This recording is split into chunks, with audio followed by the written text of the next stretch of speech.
All right, this game jam is finally done. It's time to see what happened. I'm sure I won it. Let's see. Oh no. Oh no. All right, hey everyone. This is woootbm. I'm the dev for the game jam game Blades of Destinies, with a very long nonsensical subtitle. I wanted to make a post-mortem for my game to kind of talk about what didn't work and a couple of things that did work. I've seen some of these postmortems done online and, from actual games that were released, and I thought it would be good exercise to kind of just go through it. I'm probably not going to follow any kind of format that I've seen other people do. I just want to talk about specific talking points and talk about the results. And usually I see these in written form. I just want to do it in a video because I think that's more fun. And usually when they do postmortems, there'll be like sales figures and stuff. Obviously, this is a game jam game, so there was no sales or anything to talk about. But I want to talk about this too because I actually had a lot of thought put into this project, even though it probably doesn't seem like it. So I can kind of share with the community, like a lot of the things I've said in my videos that I've done reviewing RPG Maker games about, like thinking about what you're trying to accomplish and meeting the expectations or exceeding the expectations of your audience. So let's start off with my thoughts on game jams. I probably mentioned this before in my previous videos reviewing games. I kind of found game jams to be kind of a weird concept, maybe kind of a waste of time. But I do think there are certain reasons to do game jams, like if you just need practice or, just for the community, if you like genuinely enjoy it. I really don't understand the concept of making trying to actually make a full game in a limited amount of time, because you kind of like, in order to do that, you have to come up with a concept that you're going to be able to execute in some kind of manner, and those types of games really aren't like good to like evolve into a full like game that you can play for hours. But something I thought about would be that the game jams are a good opportunity, this is along the lines of practice for prototyping. You could release a prototype and then be like, okay, here's a basic version of like a combat system I want to do, and see what people think about it. And so that's good. Get your stuff out there and see what people get out of it. So one of the things I think is not a good idea to think about when it comes to game jams is like if you go in expecting to win, I don't think that's a good mindset. I kind of saw a lot of posts when this game jam was starting, various people being like, oh man, I gotta win, I'm trying to do this.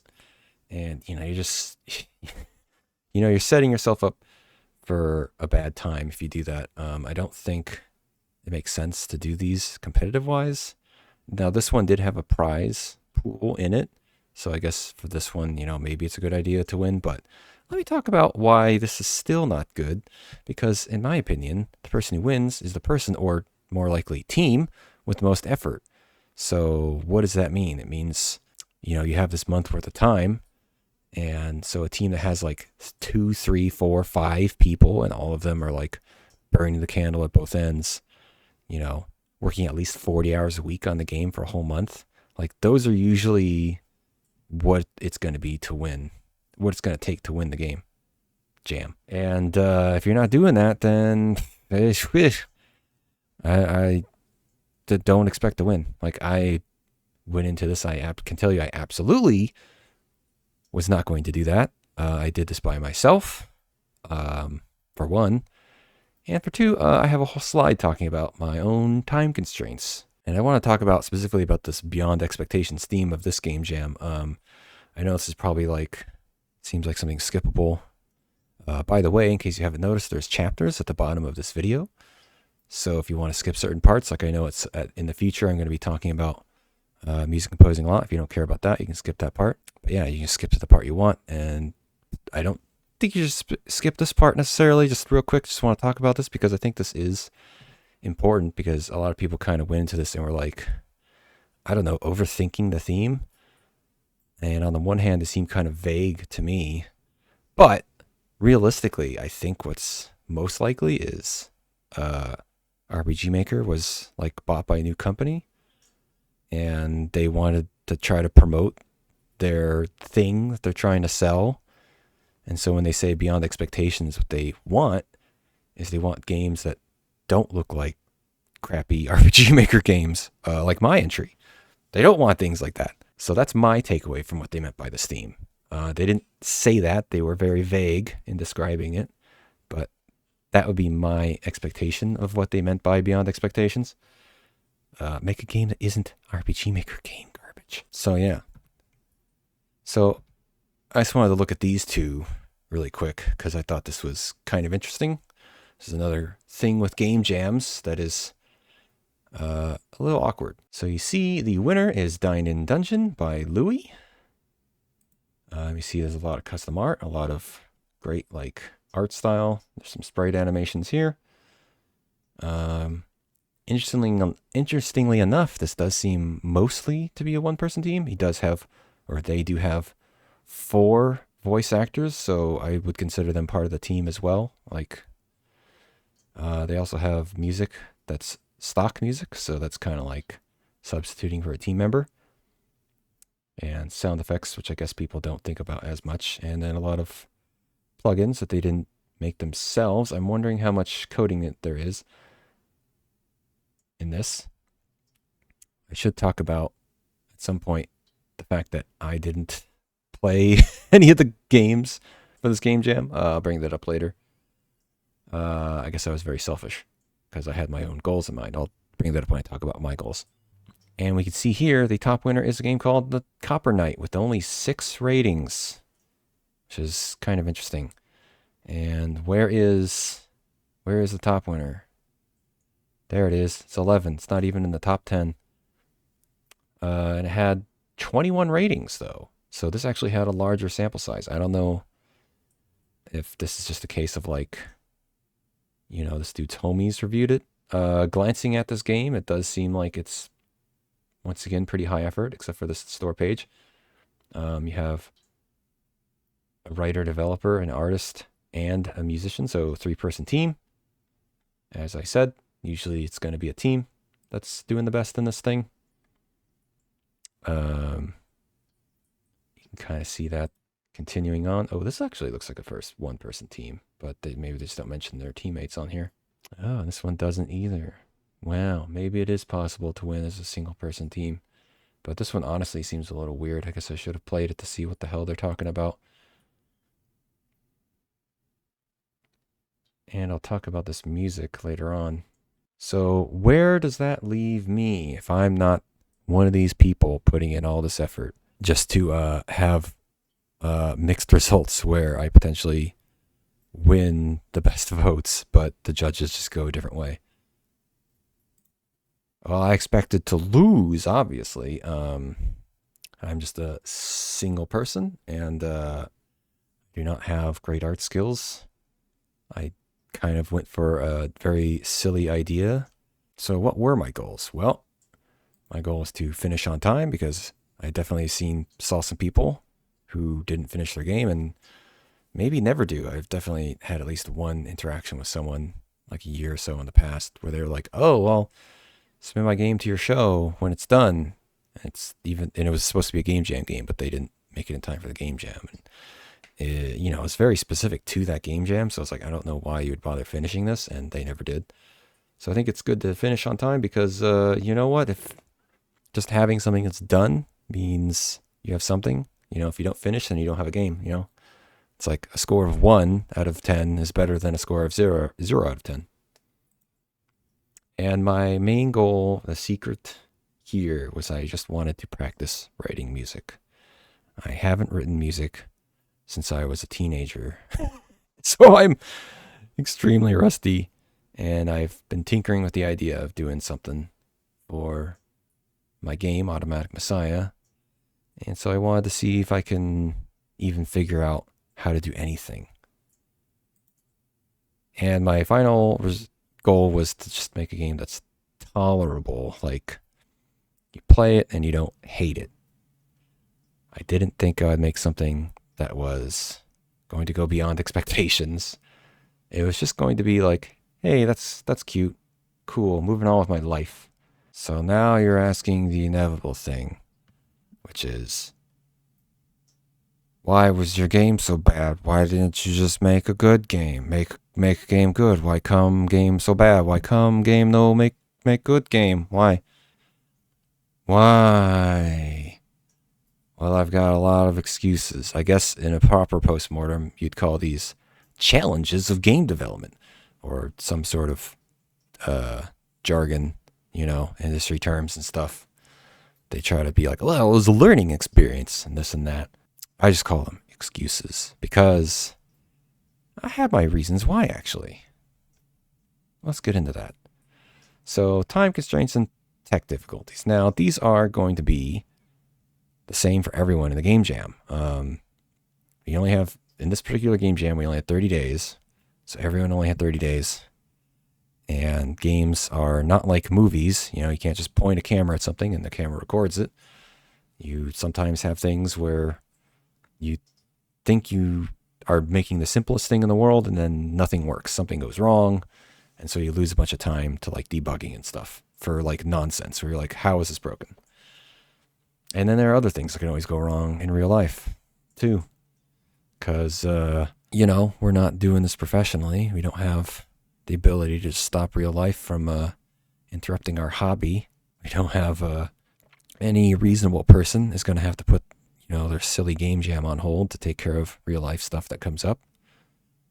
So what happened to me? So first of all, this whole 30 days thing, that's not what I had. I did not use the full 30 days. I had about 2 weeks. And this is because I was busy working on a real life job of some sort, which I won't get into, but basically it was take up a lot of my time, leave me burned out. And that contract was ending in the middle of this game jam. So I kind of knew that I was going to be too tired and too burned out to work on it during that job. So I just said, screw it. I'll just scope for having half the time because I'm not going to want to work on this while I'm doing that work. So my downtime to work on this actually bled into time after the game jam ended, which is unfortunate because I can't use that time. So I just kind of took that time to take a break. I probably should have used it to play other people's game jam games. I decided not to do that because I decided to be very selfish with my time. I don't know. I kind of realized that I'm still burned out from doing my review show, and I just didn't want to play other people's games. And on top of that, because I've played RPG Maker games where the person spent years on it, and it still sucks. Even if it's high effort, it's just boring. And so to do that, but now they only have 30 days. I was like, no, no thanks. So I was very selfish for this game jam, which, sorry, I don't know. I don't think everyone did that. There's definitely certain heroes who played a lot of games and left a lot of reviews and stuff. So cheers to you guys. I did this for my own reasons. And I also thought if I did play other people's games, it would be for selfish reasons. It would be to, rub elbows and get more reviews and stuff. But I'll talk about that in the results of my own game section that I have. I'm kind of glad I didn't, because I don't think that would have made much of a difference. I did get my 2 judges to get the first round judging on it, which is pretty cool. So yeah, I didn't do that. I just kept it at making my game and just put it out there. It's fine. That's all I wanted to do. And so then, in addition to having only 2 weeks, minus the first 2 days, I think this is kind of like minus 2.5 days, because I just had so much stuff I had to take care of on the first 2 days of that I didn't have any time to work on my game still. And I think at least half of the second day, I still had stuff that I was working on, because I was, when you're super busy, there's just RL stuff that just piles up, and stuff that need to get done, that I need to take care of. And when you have a bunch of time off, you're like, oh, now I can take care of all these things that have been not getting done, So I did that. And then also it's the last day of the game jam, because I knew that I had a family thing to go to on that day, and I didn't want to feel rushed or stressed out about, anything that was left over that I need to do. So I planned to get everything done on the day previous to the end of the game jam, so I wouldn't be thinking about it. And I submitted my game, or my final build, I should say, at like midnight or something on the day previous to the last day of the jam, and then just stopped thinking about it. I treated that as if that was the end of the game jam for me. And then there's a question of how many hours in a week did I actually spend. Like I mentioned, those pro teams, they probably spent a lot of time. I was actually reading, I was looking at one of the, high effort games, and he had a little blog thing, and he was talking about how he spent like 48 hours, like he pulled an all-nighter in the last couple days of making the game. I didn't do any of that. I was, kind of just cruising, having a good time. So I probably only spent, still only at worst like 2 hours a day, but at best, like definitely not more than 5 hours in a day working on this. So yeah, I did not do, I did not put a lot of time in this. So then I had tech difficulties like keyboard cable. I have this Yamaha keyboard that's like this MIDI keyboard that I wanted to use to try and write music with, and I don't know what happened to the cable. I need to plug it into the computer. So I was like, I don't know. I thought I knew what cable I needed, and then I didn't. And then I just lost so much time to figuring that out. Then my headphones broke, and then in order to write music, I had to, use this program called Muse, which I've never used before. And this is an important point because I don't actually know how to like read music. I've never taken like music training. I've just kind of learned by like osmosis. I know a lot of music people, and I've done my own bits and pieces of research here and there, but I don't actually know what I'm doing. So I took some more time to actually read about like as I was writing the music, learning about like like what's key signature. So yeah, those are important stuff. So in total, I spent about 3 days on the game. Yeah. So if you're wondering why it looks like an RTP garbage game that someone built in a weekend, that's because it basically is. And this is, of course, I'm talking about the actual like mechanics of the game, like the dialogue and this and that, and the gameplay and that stuff. And then the rest of the time was on the music. So yeah, that was because I had scoped my time like this because I knew that I was going to be so lost and so rusty and having to learn new software. I knew I needed to spend maximum amount of time on the music because even though there's only about 4 minutes worth of music that I wrote, I needed all of that time because I didn't know what the hell I was doing basically. The game I was not concerned with. Like I said, my main motivation was making music, seeing if I could get back into that. So, So now let's talk about how I actually did. So here's my crappy game. Blades greater than or equal to expectations, :/ null ? Dreams from lives. I've had people tell me, I had a couple people say they don't know what this code means. It's not like code. It's a joke because like JRPGs sometimes have really weird punctuation in their titles and nonsense.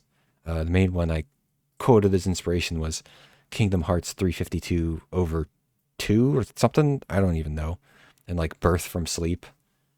It's just funny words.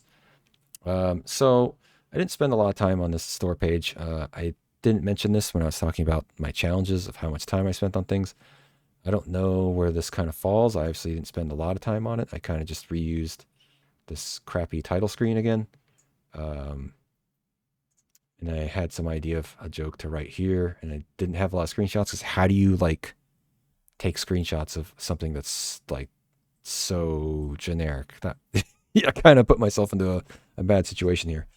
So I wrote this kind of joke summary of inspired by games like Chrono Trigger, Final Fantasy VI, Minecraft, Halo, Fortnite, Big Rigs, and other best-selling games I was told to put here. Comes an epic RPG like never seen before. Then this part I think is more important because it talks about, this is going to take place over a trilogy, a prequel trilogy, a sequel trilogy. That's 9 whole games, and each one will be 70 plus hours. Yeah, because I don't know what these devs are thinking when they're like, oh, I made this crappy game jam game. It's going to be this giant like saga of games. It's like, like, don't do that. That's like, who playing Game Jam games is like, oh boy, that's what I'm looking for. They like, Game Jams are just always full of like these quirky little like, oh, I tried something weird type stuff. So anyone playing Game Jam games, that's what they're going to do. And that's kind of what I went for, which was, in terms of the actual game itself, was they said that the time limit or time minimum was 15 minutes. So I was like, perfect. So I'm doing 15 minutes. And I say that right here because I put myself in the shoes of, at least for that part, the non-joke angle of it, of someone playing Game Jam games. And like, this is like the best selling point. Like, I know I could just get through this. It's not going to be some like, it's not going to be this where there's like, you spend like the first hour of gameplay just reading like never ending text, even though obviously that happens in this, and I'll get to that. So yeah, I think that 15 minutes long was probably the best selling point. I don't think anything else sold on here. This is definitely a huge problem for having a game that's where the joke is it's a low effort game. It's like, well, how do I tell people to play it? Like, what am I supposed to tell them? I had some thoughts about how I could possibly correct that in the future after the fact. When it came down to making this game, because I guess I didn't talk about the scope and how that ended up affecting game development. It basically is any time I had something that was like, I guess that works, that meant I went with it. I wasn't gonna iterate on it. That was it. It was done. Like this logo, I'm not really happy with this logo, but I was like, I guess it kind of works, so I just left it as is. So if I had a chance to rethink my strategy for selling this game, the one thing I came up with was like, especially since I had the hold of this idea of like a low effort game, I was like, well, what do I do? I was like, oh, I could put like, have a sexy girl in there. There's like this game right here has this. I think this is like a purchased asset. This game did reasonably well, right? 7 ratings. Well, it have more ratings than me, so there's that. I think that gets eyes on your game. So yeah, maybe I should have done that. You know, in the absence of quality, what do you do? Uh, so maybe if I do this again, that's what I would do. So I had this features thing, and they're all jokes, of course. Holding spacebar to win gameplay. So I didn't spend a huge amount of time on this page, which makes sense because I thought made sense because it's a game jam. And looking at some of the other pages, I think a lot of them didn't as well. Even some of the winners, or not winners, but top choices. And here's the thing. This is what you see when you click on the game. If you click on, oops. Like if I click on this game, it opens this and you see just this. It doesn't take you here. So, and there's the download buttons right here. So nobody's going to see this page.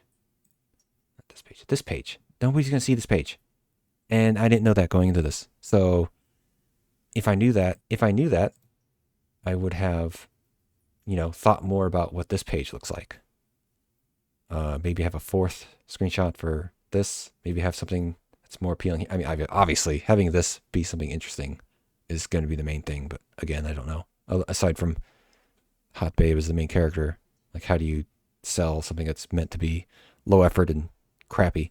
But yeah, all I have is this joke of a blurb from that guy everyone hates. woootbm comes a game that's very thought out and definitely not rushed. Funny, but this is this is literally everything that they know about the game, because nobody's clicking on this.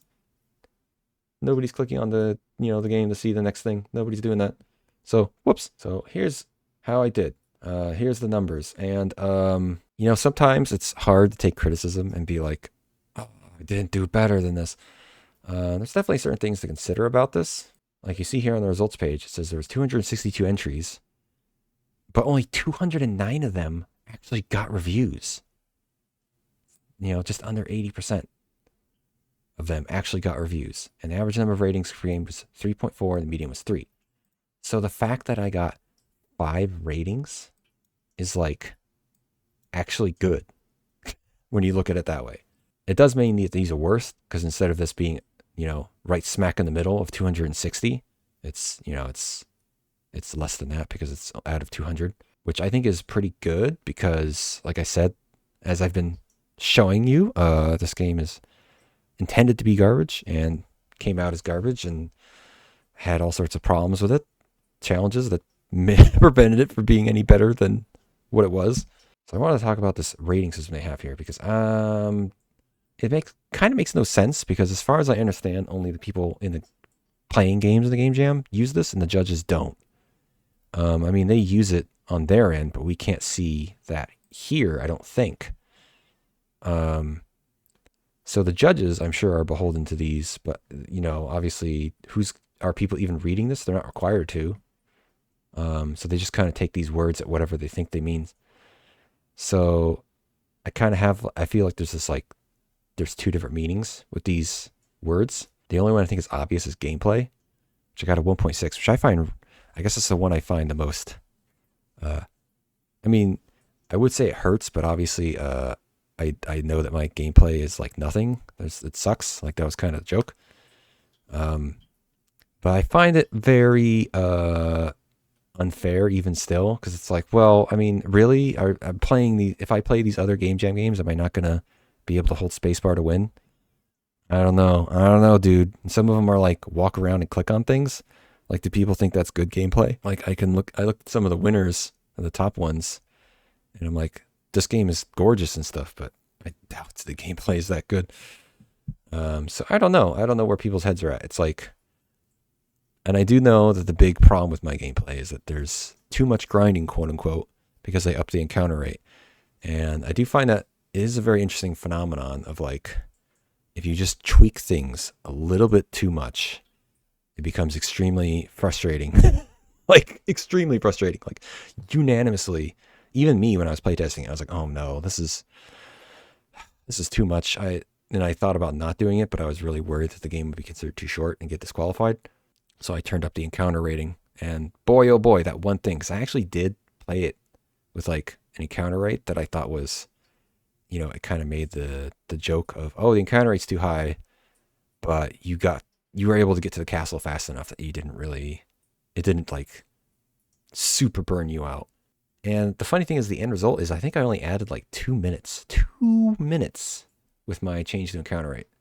So, that's a good lesson for all game designers right there, which is really the power of combat fatigue and frustration as well. It's like, because they felt that pain point, bam, this is like all ones and twos for my gameplay. Which I know for a joke game, you're probably like, well, that's what you get. But like, I mean, 3.4, like I got decent, what I would consider very decent scores for the other things. But yeah, this judging criteria is kind of funny. Like, more points for theme than gameplay. Like, I guess you have to force people to do the theme, but I think most people playing, especially with a vague theme like this, aren't going to care. And polish is on here, but that's not on here, which is kind of unfair to me because I only had, I believe, 2 or 3 bugs, and like most people didn't even notice them. And the one person who did note, actually nobody noticed them. And one bug someone did notice, but he wasn't sure if it was a bug, so he didn't even think about it. So by default, this would polish would probably be a 5 for me if that's supposed to be like there's no bugs, right? And so I'm sure the judges were like, well, we don't want to skew this by having a shitty game like this that's actually polished have a 5, throwing their overall off. Meanwhile, a much better game that has a lot of bugs probably has low polish. So I can kind of see that, but at the same time, I'm like, but I actually like made sure my game was bug free. But yeah, it is interesting. Presentation, which I assume is supposed to be visuals. I don't know how much this weighs in on music or if people even thought about that. It does say in here, like, actually, it doesn't mention music. Interesting. Oh no, appropriate music. Okay. Engagement, I think, was the one that nobody understood, I'm assuming. How hard is your title pull us in? Especially since everyone got so aggravated at the combat being so, like, repetitive. That's like my highest scoring one. I think that's just because they didn't know like how to score my game. They had some positive feelings and they're like, well, I want to throw this guy a bone. So I thank you to all the people who reviewed my game and actually, gave me some 4s somewhere. But like, yeah, I guess I kind of put myself in an awkward position, huh? So the other thing I wanted to talk about is, I have these 5 ratings. And if you look at this, like 6 ratings, 5 ratings, 3 ratings. It's crazy to me that like, because this whole time I've been like feeling bad that like, oh, I only got 5 ratings. I should get more people to play my game. But like, and this is the music winner here. 5 ratings, like 21 ratings. This is the top winner because all the people thought it was cool and looked cool, but the judges didn't agree. And this game looks really high effort. Only 5 ratings. Like, brutal. Brutal. Like, what? Why? So here I am on page 7. Pretty crazy because there are definitely games under me that look much higher effort, or at least have like art. I mean, I don't know where some of this art came from. This doesn't look very high effort. So yeah, man, dude, like game jams are brutal. Like, and here's I know this person on 16 whole ratings, but everyone didn't care for it. That's the other thing I could have done is I could have gotten more ratings and they could have just kept rating me bad. One of the last people to review my game actually gave me one of the worst reviews, or at least I mean, I don't know what ratings he gave me, but like watching him stream the game, he was getting pretty aggravated. And I kind of talked to him after, and like, oh, I'm sorry, it didn't, he didn't seem to think it was that great. And he's like, I think I'm just like burned out from playing all these game jam games, or at least that's kind of the thing that it seemed like he was trying to say, because he's a little apologetic about it. And I was like, yeah, that's definitely understandable. I've been there. I've been there, getting burned out on RPG Maker games. So yeah, that extra month I think it didn't help anyone else but the judges, I guess, because they did extend this by a whole month so that the judges could get to more games. And I didn't really take advantage of that. And it seems like two ratings for this. Look at this art. So yeah, my main thing I'm thinking about is if the gameplay was just like something actually decent, then my game would have had a way higher overall because, other than, presentation tanking because of the RTP, and I guess people didn't notice the music, which I'll talk about in the music section. This seems like this is, I think most people would agree, like, oh, I care about gameplay the most. I still kind of have my doubts that people are like really fully thinking about that because I don't know. I think they get distracted by other things and forget about gameplay. And obviously, my game doesn't give you other things to think about for large stretches of it. You're forced to play the gameplay. Or I guess comparatively large stretches of it because the entire game isn't a large stretch. But yeah, if I had done literally anything with the gameplay, I wouldn't have been able to finish the game. That's kind of the whole problem with the scope. I kind of had the plan for, because I know how coming up with unique gameplay is. It's there's a lot of like playtesting and stuff you have to do to make sure it's actually landing and doing what you want it to do. So I decided to not do that. And that's where my biggest pitfall was. All right, so in this next section, I figured I'd pull the curtain back on a little bit on how music is written. I use a program called MuseScore or something, and it's a music notation tool.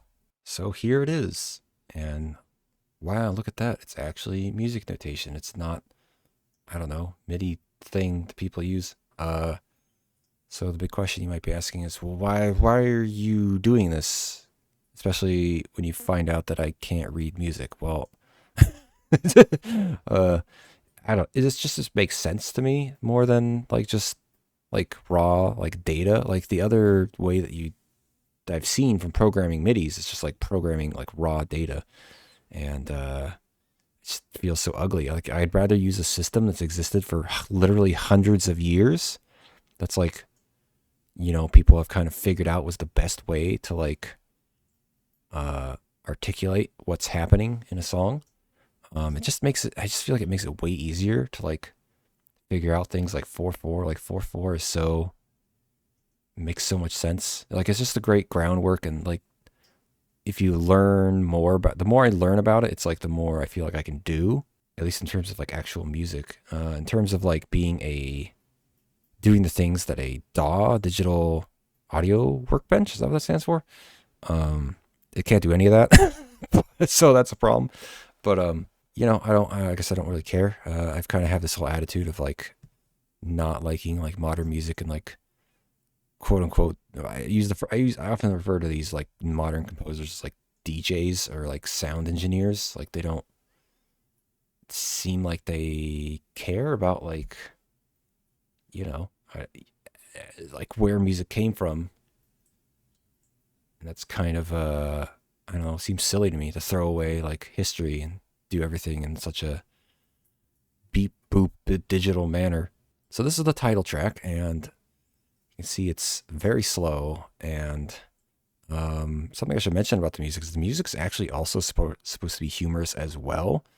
Only in one main regard, which is that it's kind of making fun of JRPG music, which nobody really got, which I thought was pretty funny to me, at least.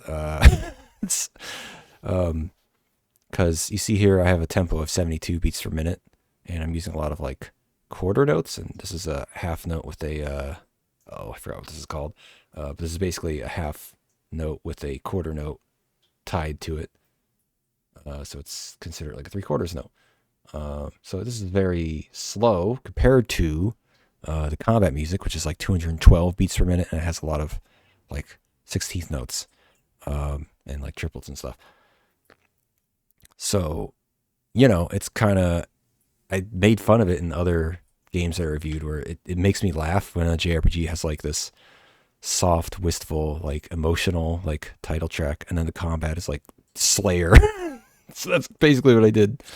So I mean, usually the combat music in JRPGs doesn't sound like Slayer. It sounds more like Deep Purple, or some sort of Deep Purple with more modern, like guitar tones and more modern, a little more modern riffs, maybe more like new wave of British heavy metal type riffs. So yeah, I always find that very hilarious to me. So I put that into my game. I bumped it up by trying to make it more like Slayer, so it'd be even more of like a whiplash effect. And it just went over everyone's heads, man. Everyone's, I guess, is just so used to this trope that it didn't even occur to them that it was a joke. That's kind of how I feel about anime. I can't tell which animes are a joke or not because I just feel like all animes, the parody animes, look like regular animes to me. They're so extreme and over the top, and like, oh, look at these tropes. I'm like, yeah, but like, I don't know. You're kind of doing the trope at the same level as a regular anime, and that's kind of what I did, I guess, is I have this trope that's kind of at the same level of tropiness as a JRPG, so no one thought anything of it. So we can listen to a little bit of this. What I find really interesting about Muse is that this flute instrument, Muse does this thing where it has this humanization of like performance. So if you look at the notes here, I don't have like, you see, I don't have any kind of things telling it to do different stuff with how the notes are performed. These are all just regular sustained notes. And you'll hear that it kind of plays it with a lot more inflection.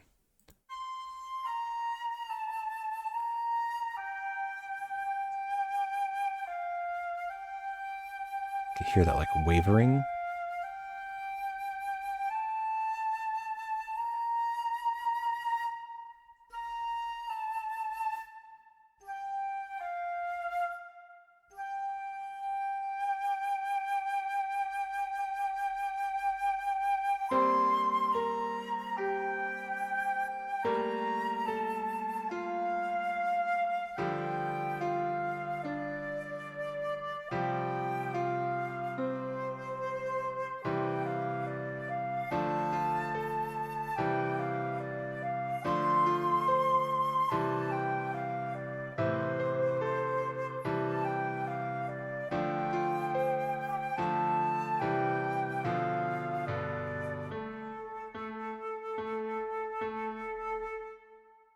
So, a couple of things. I forgot to mention this 1/4 first measure. This is because, like every MIDI thing I've messed around with, there seems to be some issue where it doesn't load like all of the things you've put on to the instruments right away, or like it'll play the first note like clipping into it. So I just put a rest here to like give the stupid program time to breathe before it starts playing. So obviously in the actual song, I would just cut this out with like Audacity or something. The other thing I want to talk about is the opposite of that flute thing I was talking about, which is these piano notes, these piano chords.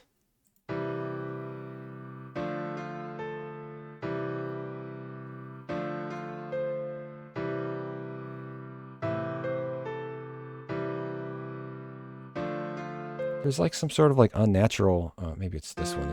Oops, it's the worst.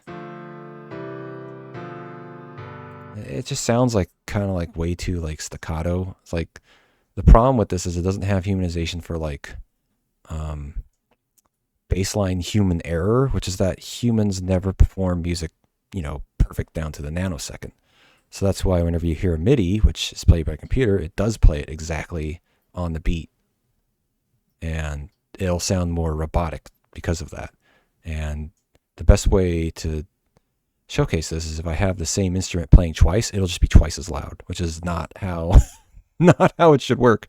You would lose some volume if two people were playing the same thing at the same time, because they would be a little bit off, and because of the physics of sound waves. The sound waves would crash into each other and disrupt the levels of volume or something. I don't know. There's some better way to explain that, but yeah, and this doesn't have any correction for that. So these notes sound a little too like staccato, a little too much attack, a little too much staccato, like dang, dang, dang, dang. And I didn't know how to fix that, so I had to leave it as is because I didn't have time to figure this out. And so I mentioned, that thing I said of as soon as something seemed like it was kind of okay, I just went with it. And that's what this is. This is like this melody, maybe if I took my whole time just writing this one melody, I could have done something better, but I was basically like, this almost sounds like something. So I just went with that. And it's pretty basic. It's just like going down and going up, and the timing of it. And I guess this Muse performance of this flute really sells this whole piece. I went very minimalist because that also would reduce my amount of work, but also it's effective. You just have a flute playing like the lead voice and then an accompaniment of a grand piano. I think that's fine. I've probably maybe heard a JRPG that sounded like that. I don't know. But that makes sense to me. Oh yeah, and the last thing I wanted to say about my music is that it's too quiet. I'll have to rewatch this video, and I guess when I'm rewatching it, I'll have to like manually edit the sound to make it louder. But yeah, this music is too quiet. I don't know why Muse does that. Muse does have a mixer. But like this, you can't you see I have this like pianissimo here, pianissimo, whatever, because I wanted to like adjust these volumes. I guess I should have just done forte to make these louder instead, but I don't know, dude. I didn't know that would happen. Sounds like another mistake that happened that I couldn't really correct because I already, I wrote all the songs and I was putting them into the game, and I was like, oh, the music's kind of quiet, and I thought, I guess that's fine because like most people are used to like getting blasted by music in RPG Maker games, so you could call that a joke, but the problem is that to go along with the other like crappy RPG Maker type tropes that I have. But the problem is, I kind of wanted people to actually listen to the music, so I didn't want them to have this reaction where they turn it off because it's too loud. So I was like, I guess it's fine that it's kind of quiet. And for those of you who don't know, there's this thing called the loudness war, which a lot of sound engineers hate, because what it means is that someone at some point did some sort of research where they discovered that music that's played louder just gets higher ratings from a general audience. So for somehow they decided, these music companies decided, can we like put that into the music itself? And so engineers just started like cranking everything up. So you listen to modern music and there's no like dynamics. Like you don't have quiet parts and louder parts. Everything's just like always loud. Like you listen to old music and it's so much more enjoyable because you'll have like quiet moments that lead up to big moments, and you don't have that in modern music so much. Everything has to be like always on all the time, max out everything, fill up the sound waves all the way to the top. And so obviously I don't like that, so that's another reason why I didn't think to like, oh, I should make it louder. But anecdotally, anytime I've played a game that like people have said, oh, the music's great, and I'm not talking about like Legend of Zelda or something. I'm talking about like I don't know, Hotline Miami or something, games like that. Usually electronic music. The mixing on the music is just so freaking loud, and I'm just like, okay, it must be true, because I feel like there's games that have great music, but because it's mixed more logically or more sensibly, I guess I should say, people don't notice it. Or, people are just dumb and they just don't appreciate good music. It's the other thing. So I guess I'll look at some of my other songs real quick. So this is the field music, quote unquote. Boy, oh boy, this one was a real struggle. The Bando Neon was a great pull from my memory from having listened to, at some point in my life, tinkering with different MIDI instruments. And I was like, oh, this sounds like an instrument I've heard in a JRPG. But I have no idea what this is. I don't know what this instrument is. And I think I turned this one down intentionally because I was ashamed of it. I didn't think it worked out very well. This pizzicato strings, I couldn't figure out things with it, so I just left it as super repetitive. And it repeats like the main theme from before. Timing is slightly different. Tempo is faster. It kind of repeats and does variations and stuff. I don't know. I think the song kind of sucks, to be honest. But it plays when you're talking in the cutscene, the first cutscene, and then when you're walking around in the world. Yeah, that's enough of that. I don't know. This one kind of didn't work out, I feel like. It's kind of grating. It's a little boring. Grating and boring, somewhere in there. And so here's the battle music. I guess this would be something I'm a little more accustomed to. Those previous pieces, I guess that's what I would want to try to practice more, is writing, like, I don't know, quote unquote real music. I don't know what you'd call it. But this is like heavy metal. Obviously, Slayer, the inspiration is a subgenre called thrash metal. I think this ended up sounding a little more like black metal, or as I call it, surf rock, which is unfortunate. But again, this is kind of a thing that came down to time. You see these are, oh wait, what am I looking at here? Yes, okay. So I did some things with this. You notice that I have bass clefs on the guitars. That's because MIDI guitars always sound way too high to me. I use an electric bass. These are all the Muse like default sounds because I wanted to test out what their guitar sounds like. And they don't sound great.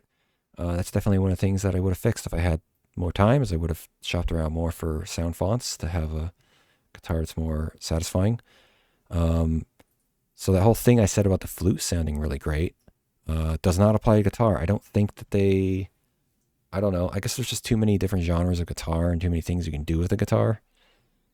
And maybe they kind of looked at this more from like, well, this is more for like orchestral and stuff. We don't really need like rock stuff or metal stuff. So the guitar does some weird things and the sounds don't work properly at times. I'll try to highlight some of them if I can remember where they are. In some areas, it actually sounds really good, like with the shredding, like the high notes. But it does this weird thing. I'll show you. And I tried to make these cymbal crashes staccato. That does not work. That does not work. Even with the Muse drum kit. This is not the Muse drum kit, but the Muse drum kit I felt sounded a little too like lame, so I didn't use it. There's some level of organization here. For some reason, I didn't do it on these first two bars, but I have like cymbals, and then I have like kick and snare, and then obviously the toms are up here. So yeah, it's Slayer, something I know a lot about metal, I guess.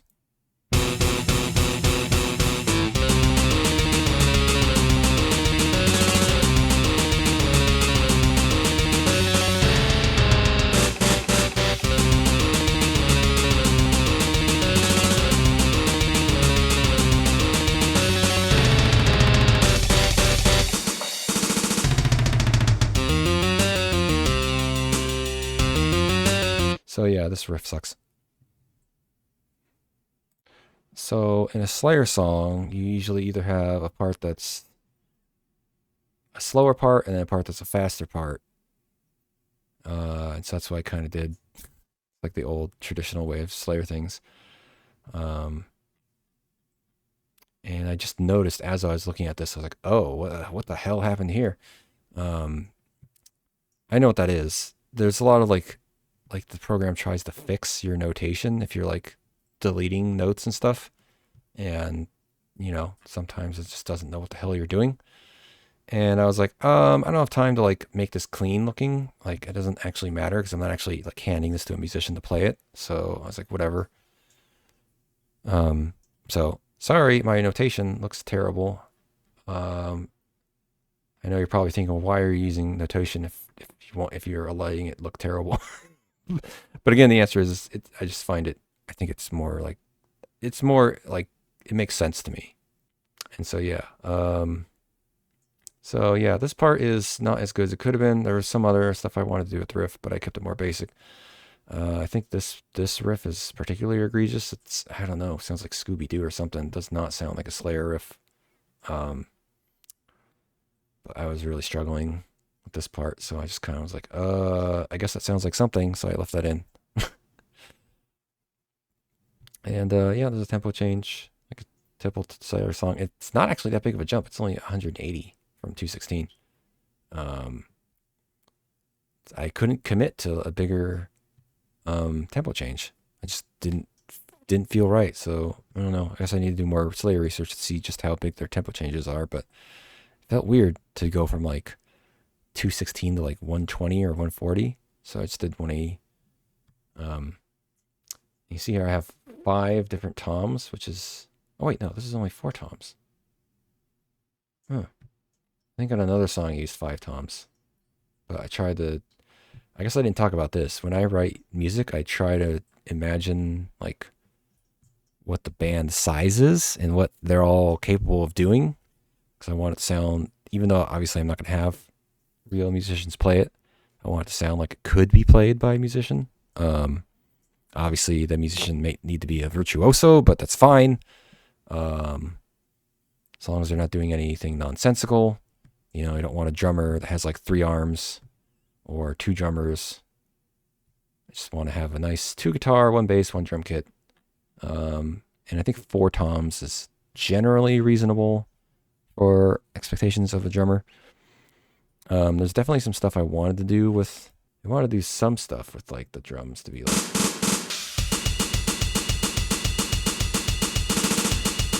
a little like off like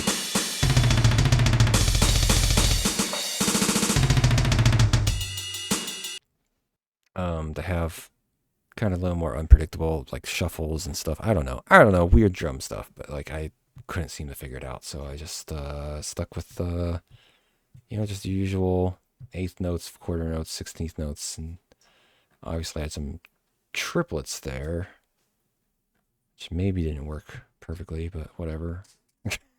So yeah, that's Slayer. The guitar tone is absolutely terrible. As I don't know if anyone in the audience listens to metal, but that's my opinion on this sound font, is that this sounds terrible.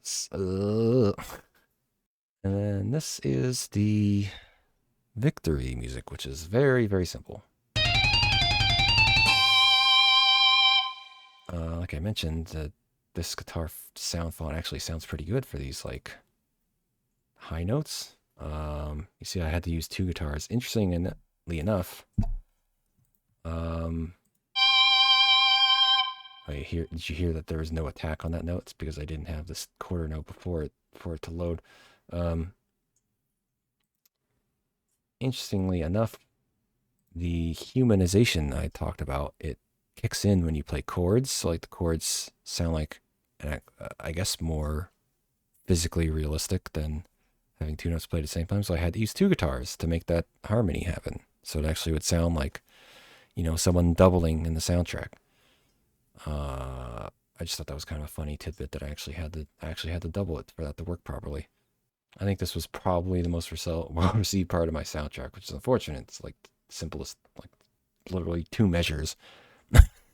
But someone compared it to Bill and Ted. And I was like, well, there's a reason why Bill and Ted do that. It's a thing, but it's fun. It's cool. And so I have this boss music now. Somehow this ended up sounding a lot like the boss music that's in RPG Maker. I guess I lost whatever inspiration I was thinking of and made it sound more like that. And this one you can really hear the guitar thing that I was talking about, and I was like fighting it because it does like weird stuff. So here's this guitar shredding and stuff, and then see, look how high up these notes are playing because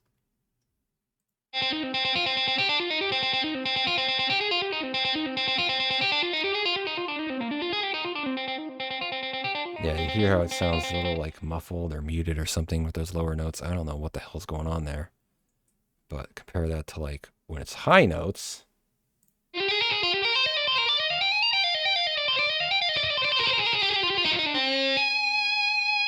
It actually sounds like it's like playing the individual notes more.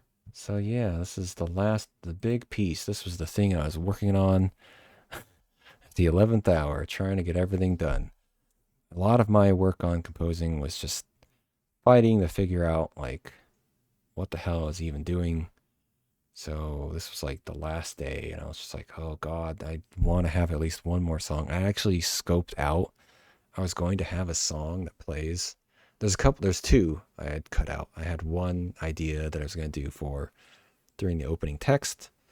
But while I was like prototyping that scene, I just had the wind sound. I was like, maybe that'll work, and I can save myself some time not having to write something, which basically my idea was going to be Gustav Holst's Mars, bum bum bum bum bum bum bum, that thing that everyone rips off.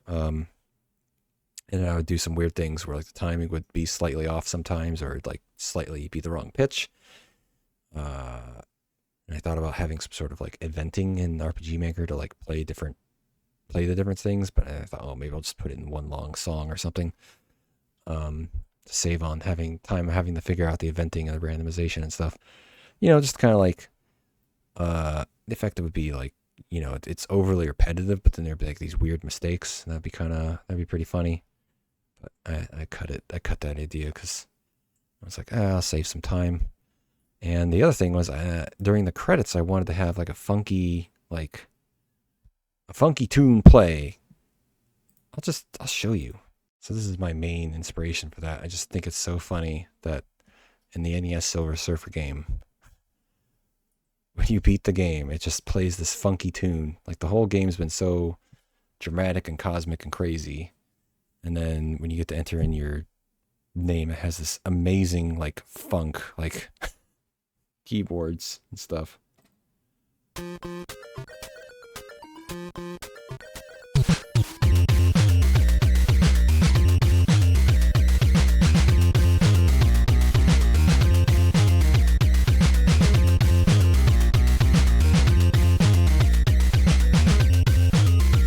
So yeah, I wanted to have some sort of like jamming thing at the end of the game. And I really think that would have gone a really good long way to like help the game end on a joke, good nice laugh, because it's funny because like at the end of my game the world is destroyed and it's very upsetting. So to have this like victory music play, it'd just be funny. It's funny to me. I think it would have been great, but I didn't have time for that. I literally ran out of time, so I didn't do that. So anyway, back to this. I guess listen to a little.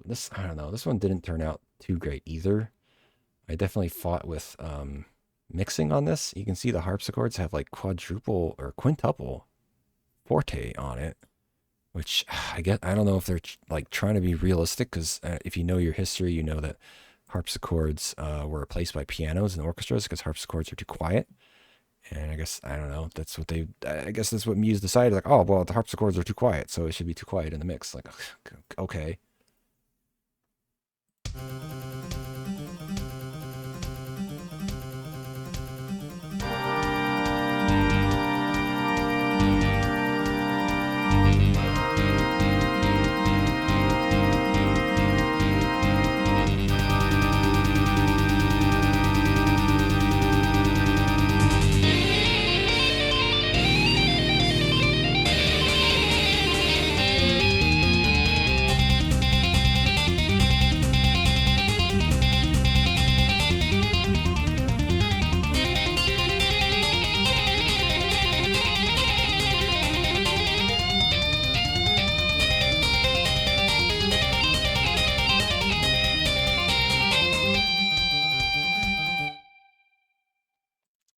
So yeah, another song that just ends because I had quote unquote enough. This is what I was talking about. I have 5 toms on this one. I guess I forgot where I'd placed them before because this started happening where it makes these red notes. These red notes are supposed to mean that it's too low and it's not going to play, but it does play. So I don't know why Muse is telling me that. It's just fun software things, fun new programs, learning their quirks. So what was the end result of me scoping to make music and doing all this only to have only 4 minutes of music come out? No one really noticed that there was custom music in the game. I don't know if it's because it was too quiet, like I mentioned, or combination of that and the trope thing I mentioned where it's like it fit the trope too well. It wasn't outlandish enough, which is interesting considering like, the use of like Slayer sounding battle music and this with its over the top soloing. But yeah, I kind of think it's somewhat of a good thing because, no one complained about the music. No one thought it was pulling them out. No one distracted. And at the end of the day, most soundtracks do that. They just kind of fit the thing and people don't pay attention to it. You could count, most people can count on like one hand how many soundtracks they actually care about in terms of like even from professional like movies and video games and stuff. So, the fact that no one got upset about this and made it a sticking point in a way is a good thing. I did have certain people I expected to hear more feedback from about this, and they, for some reason, had nothing really to say about it, which I found really weird. But one person in particular who seemed to like it was my dad, so that's cool. My own dad said, "Good for you, buddy." But that does, obviously a father is supposed to be very supportive, but it did mean a lot to hear him say that because he's a very picky guy in a lot of ways. And he's the type of person that'll tell you what he thinks, tell you what he really thinks. I wonder who that reminds you of. So I guess in the future, those are my takeaways. I kind of did good enough, especially considering the time constraints and all my challenges and having to relearn shit and being rusty and not really being that good at writing music in the first place. Like I guess I didn't mention that. I didn't really think that the music I wrote way back when was as good as I wanted it to be. So considering all that, it's like, well, I just have more things to learn, and I guess I have more room to try more weird stuff. Like I think I need more interesting instrumentation and stuff. Like these sound fonts are just really, really boring. So why don't I talk about my competition real quick, by the way. So here's the last thing, which is I did not show up in the best soundtrack thing. Wonk wah. I think most people didn't even realize my game had custom music in it. And like I said, they didn't really notice. So I felt like I'd listen to these just to, I don't know, be an asshole and talk trash. But no, just to kind of get an idea of like what caught people's attention, kind of see where people's heads are at. For the most part, I already knew kind of some of these concepts of like, the modern type of music where it sounds like a DJ made it or a sound engineer made it, and it's just like, I don't know, lots of gimmicks and sound effects and stuff. This soundtrack in particular, I wrote a lot of notes. I skimmed the soundtracks of all of these as best as I could. This one I was able to download it and none of the songs were encoded, so I was able to listen to the entire soundtrack without playing the game. There's definitely a lot of like, there's some simple stuff that's okay, but like there's definitely a lot of like thought in like making the music like glitchy. Like a lot of the songs are just repeated but with a glitchy version. There's certain stuff that's not bad. There's a track called It's Home. That's pretty good.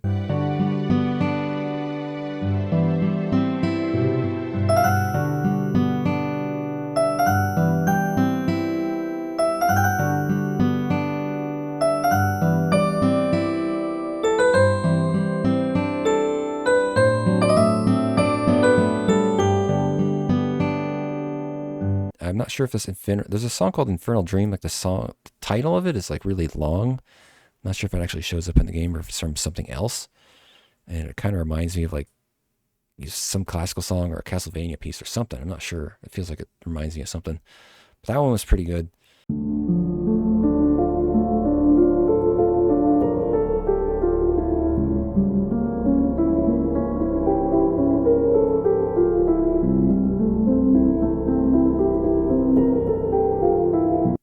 And they have another track called Coma, which is pretty nice.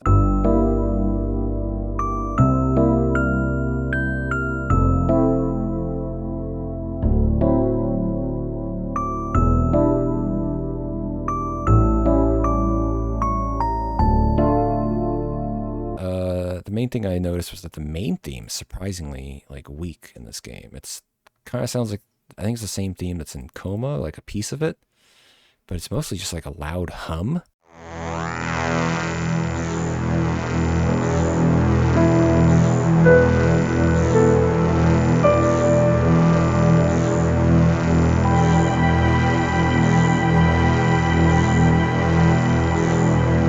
So I'm surprised that people were able to get like pulled into the soundtrack on this one. It's like so much of it is just like noise and like glitchy sounds, and I was like, okay.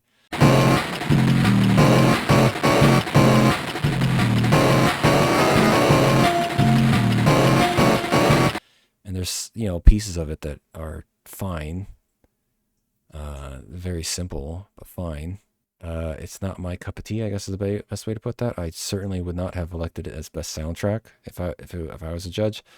I would have definitely given that to Road to Next Life, with the runner-up being Copper Knight, and then The Job behind that, if I'm remembering these soundtracks correctly. The Road to the Next Life is like, it's almost completely devoid of the gimmicky stuff that I'm talking about, where there's not a lot of like sweeps and samples. There's like, I think there's like samples in one of the tracks on this. I don't know, or if it's sampling their own music, I'm not sure, but it feels weird. And this is just like, it's just like a lots of just piano, and sometimes it's a little minimalist. There's one or two or three other instruments with the piano.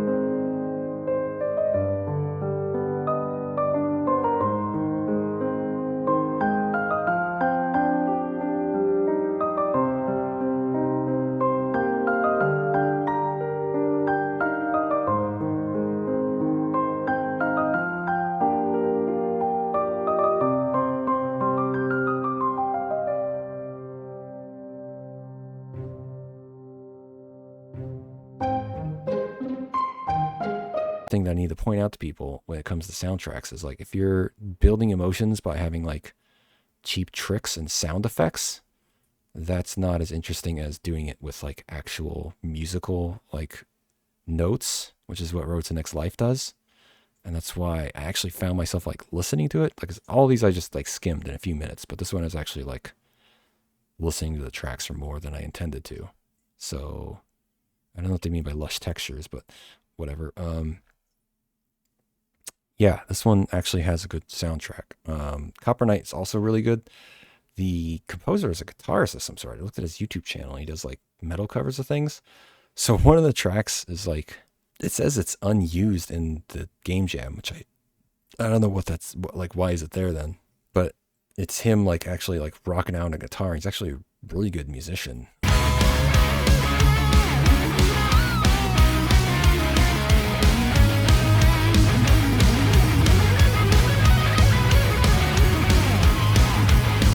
So that's a shame that like so much of this is just like modern soundtrack stuff. I'm like, why did you get this guy if you weren't going to have him do a rockin' soundtrack?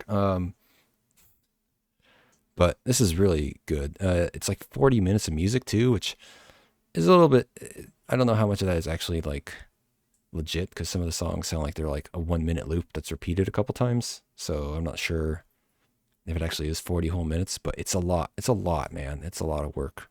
There's a lot of tracks. There's definitely some fun like playing around with instrumentation stuff, but at the same time, it's like there's a little too much, so it's kind of like all over the place. I don't know what the game is about, but it feels very not even schizophrenic. I guess schizophrenic. I don't know.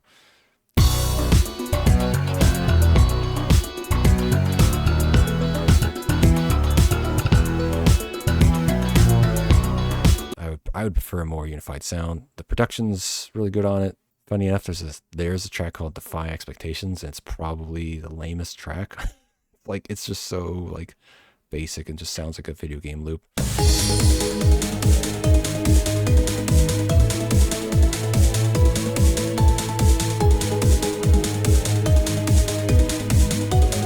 But yeah, it's pretty good. The Job also had like really good melody. It had like one melody that it used on all the tracks, and I kind of dig that.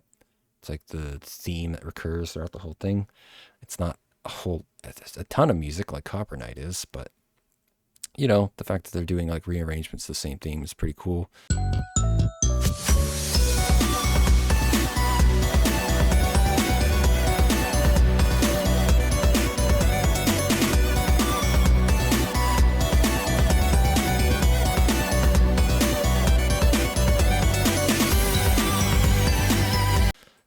It is held back a little bit by the fact that, at least for me, that it's like this modern styling of like electronica and their structure and gimmicks and stuff, instead of just being pure music like this one. In Apartment 808, I'm kind of like, man, I'm on this level. Come on, why can't I be on here? But no, yeah, this one's a little bit cheaper, I feel like. I'm not really sure where they get creepy atmosphere from. Haunting Piano Millie, it just sounded very like basic to me. Like,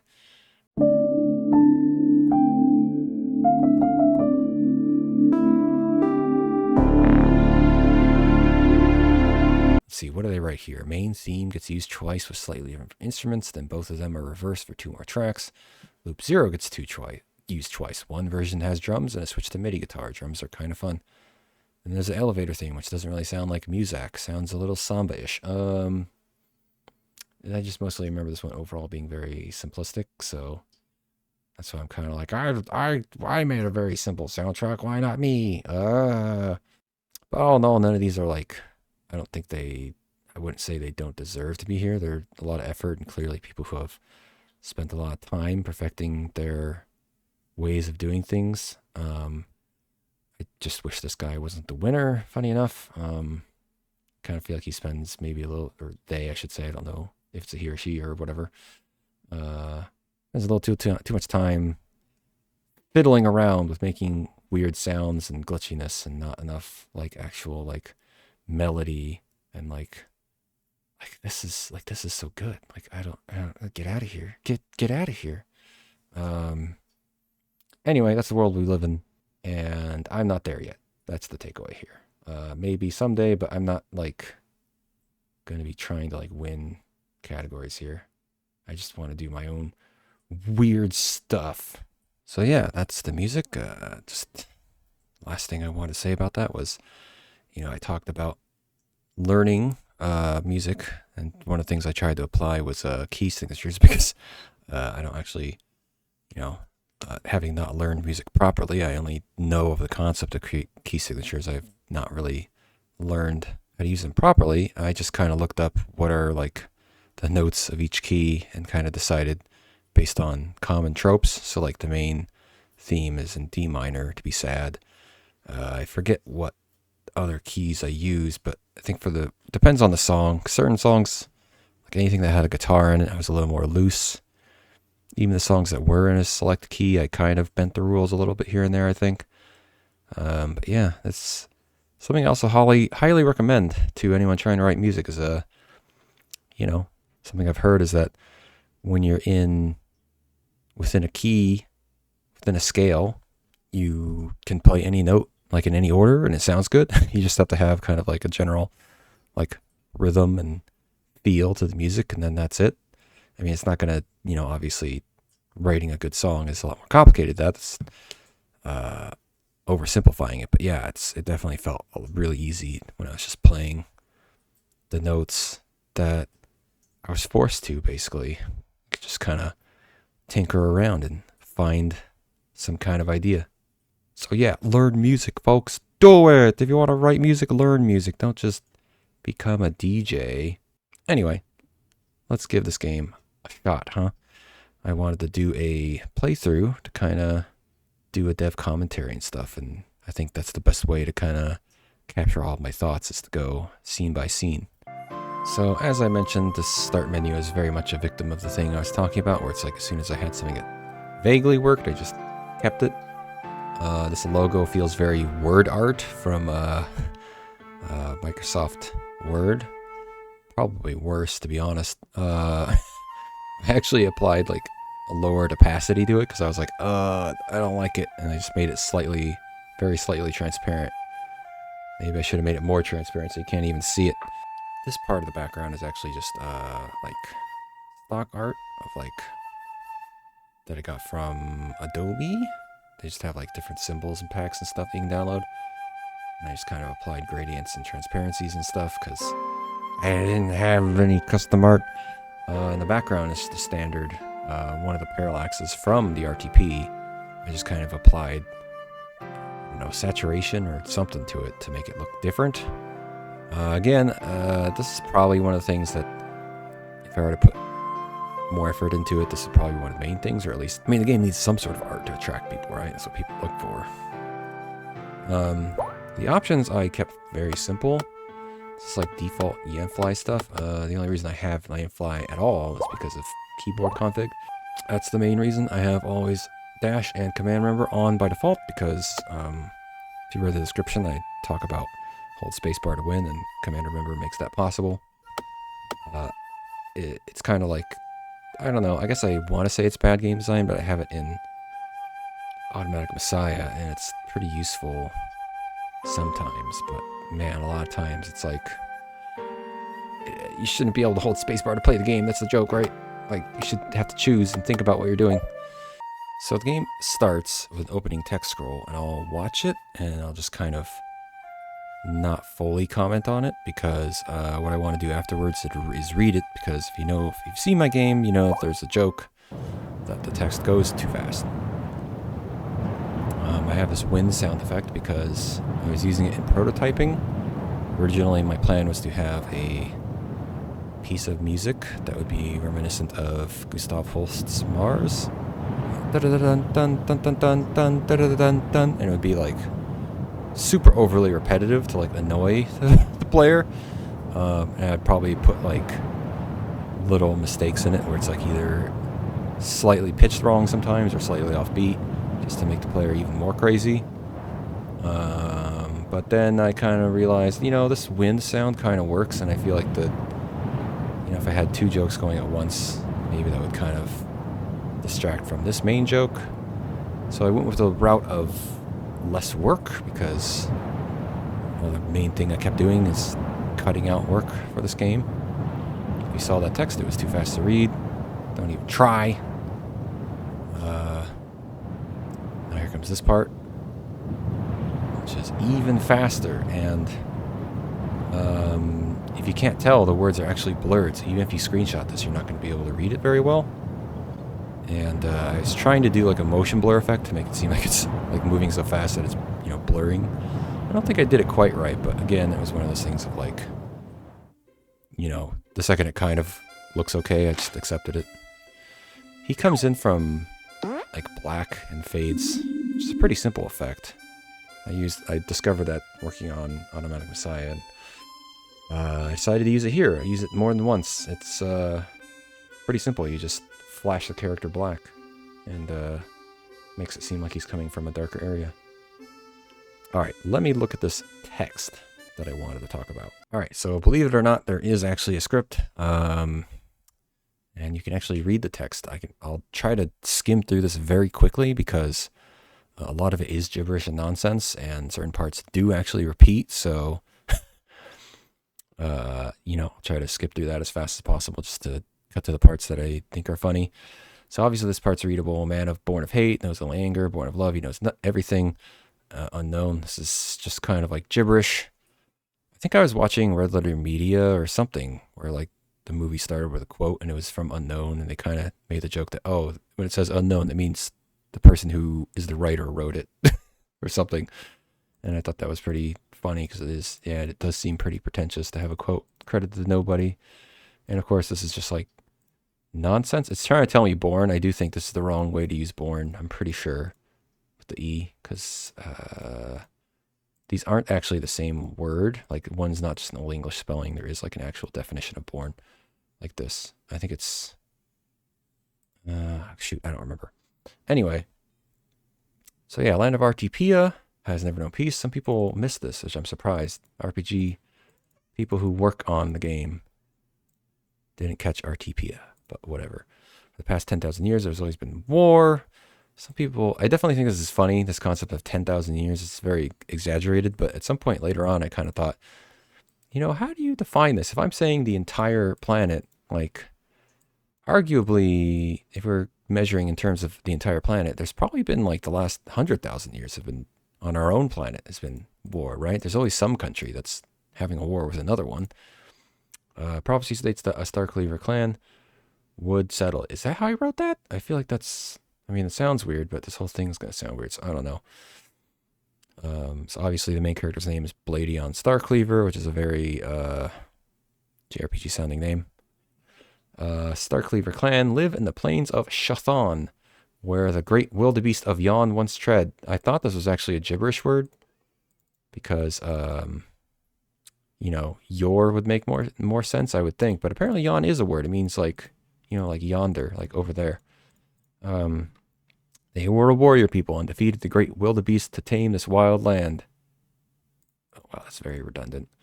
I guess I should explain how I wrote this, which is that I just kind of typed as fast as I could and didn't really, other than proofreading for like spelling and like basic grammar, I didn't really retype anything. I just was like, yeah, whatever, just shove words in there, because that's kind of the joke, is that this is how I feel a lot about about a lot of writing I see in RPG Maker games, where it's just like you're just writing words and whatever ideas come to your mind without any real thought as to what it is.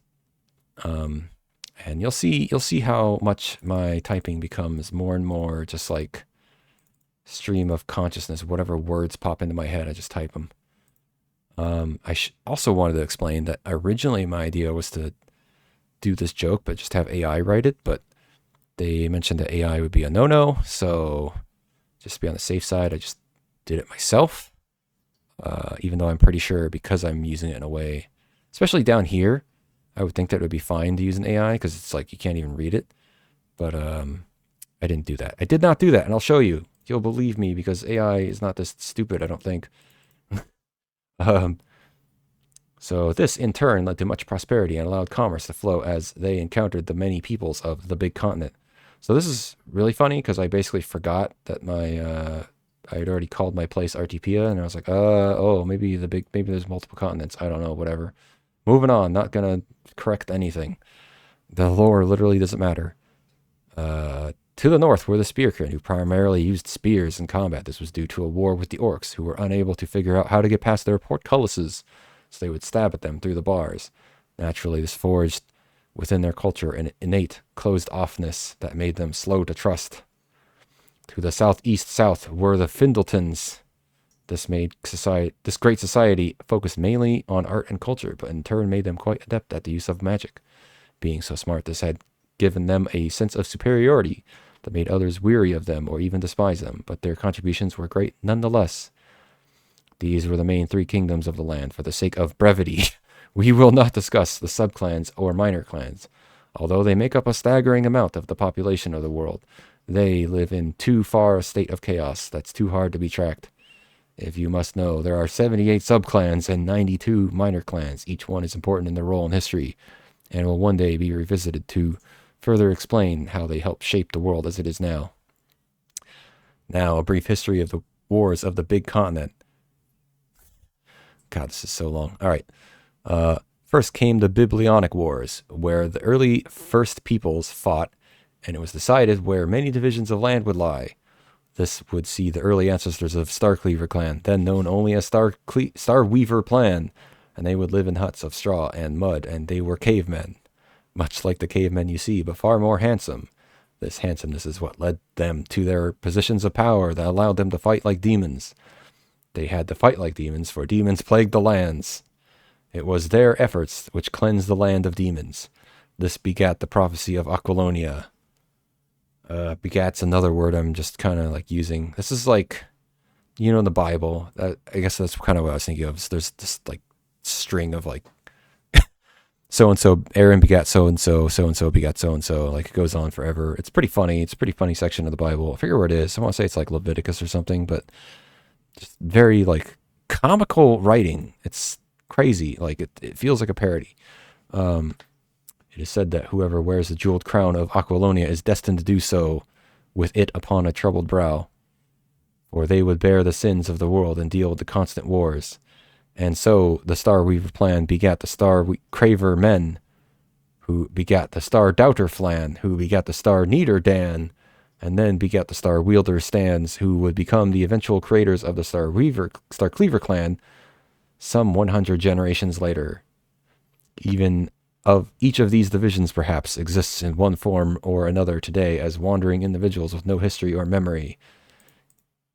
I'm having trouble keeping track of this. Eventually they would become slimes who must be destroyed because slimes are dumb. At this point, a man named Killmeister, the Stever, would become destined to wear the jeweled crown of Aquilonia upon a troubled brow. With this, he would unite his peoples for a great need of stealing pies. I don't even remember writing this. From here, the spearmen would come into the picture. They, who do not yet know of orcs, would first make spears by taping sticks to random rocks. Their leader, Fermit Fanfeagle, dreamed of being destined to wear the jewel crown of Aquilonia upon a troubled brow. With it, he would grow his spearmen 1,000-fold. Instead, the spearmen... Uh-oh, I scrolled down and that ruined everything. Uh-oh.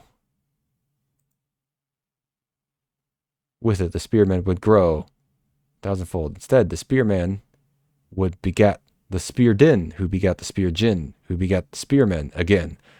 And finally, after 20 or so generations, would begat the spearkin. They had far less generations than the Starcleaver clan. This is important because it shaped their culture because of reasons. From there, war would break out between these peoples. For the Starcleaver ancestors liked swords and the spearkin liked spears. Each said the other was stupid for their opinions, and each craved to become destined to wear the jeweled crown of Aquilonia upon a troubled brow. This would form the first of the whole Crusades, not to be confused with the Holy Crusades, and even less so the Holy Crusades. In total, about 7,000 different crusades would beget the land for different reasons, and even, oh God, and at different times, although some of them happened at the same time, had significant overlap. Oh God, I can't read this. It's too, would this help? Let's see. Uh-oh, now I've lost my place completely. All right. Oh my God, I'm like very off now. Oh, I see a loop. So this does actually loop. Because believe it or not, it takes a long time to write this. And when I say a long time, you have to remember being a game jam, you only have so many hours. And I described how few hours I had. You know, at some point you look at your watch or you look at the clock and you notice, oh, I've spent like 30 minutes or an hour just writing gibberish. Like, I need to hurry this up because, like, you can't, like, even just typing this as fast as I can, this takes too long. So eventually I had to devise a different plan for how I would make this go faster. Let's see. Different times, although some of them, oh, okay, maybe I did, maybe it was here. Okay. In total, about 7,000 different crusades would begat the land for different reasons at different times, although some of them either happened at the same time or had significant overlap. So these people fought in the first of the crusades together as enemies, although later they would fight as friends who hate each other because they were killing each other with the previously mentioned swords and spears. At some point, the Findletons entered the story. Their music was all they cared about, so they sought to destroy anyone with inferior music. This meant they had wars with the Spearkin ancestors as well as the Starcleaver ancestors. But these were their own separate wars. Sometimes they would occur at the same time. as other wars, but not always. This is important because overlapping wars would constitute a world war, while others were just one-offs. Sometimes a war might just be a single battle. These wars being fought begat the destiny of the one who would wear the jeweled crown of Aquilonia upon a troubled brow. No one even knew what Aquilonia was, or where it was, or why it mattered, just that the one who was destined to wear its crown would do so upon a troubled brow, and that one would be the king of the entire universe. It begat the powers of a god to do such things as spawn some little waves or sparks. These were not parlor tricks, but incredible miracles no one could comprehend. I'm going to copy a previous paragraph now. Eventually they become slimes who must be destroyed because slimes are dumb. Okay. So now I think it's going to copy a lot. I kind of like, so I had these, sometimes there'd be sentences like this where I'd mention like, okay, I'm going to copy the next paragraph. But I think, yeah, is there anything worth reading out after that? I don't think so. Oh, what the, I don't remember reading this. Oh, I guess I did copy it and then I wrote some more. I guess I could copy paste some more. Oh, but I didn't talk about the begatting of Findletons. Right, that's important. So the Findletons were first born as Fingertons, who begat the Fingertones, who begat the Flinger ones, who begat the Flinterstones. See, that's spelled a little different to avoid copyright. This is because it happened. And eventually this would lead to the Findletons, who would also discover the prophecy of the one who was destined to wear the jeweled crown of Aquilonia upon a troubled brow. They craved the ability to show off those silly magic tricks. Who does so would dazzle the masses and begat godhood. Oh my god, this needs to be longer. What if I copy the whole thing so far? I copy the whole thing so far? Oh wow, it's going to be impossible to find where it loops again. I'm not sure if there's anything else that's worth reading. And now it somehow isn't doing the thing. Yeah, I don't know. I don't know. There might be more words in here, but I don't know. Okay, here we go. Who would do so? Dazzle the masses. Get God. Oh my god, seems to be longer if I copy the thing so far. Anyway, welcome back. No.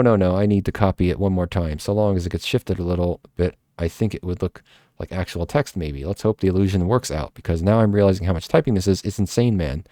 This has to fly by so fast no one can possibly read it.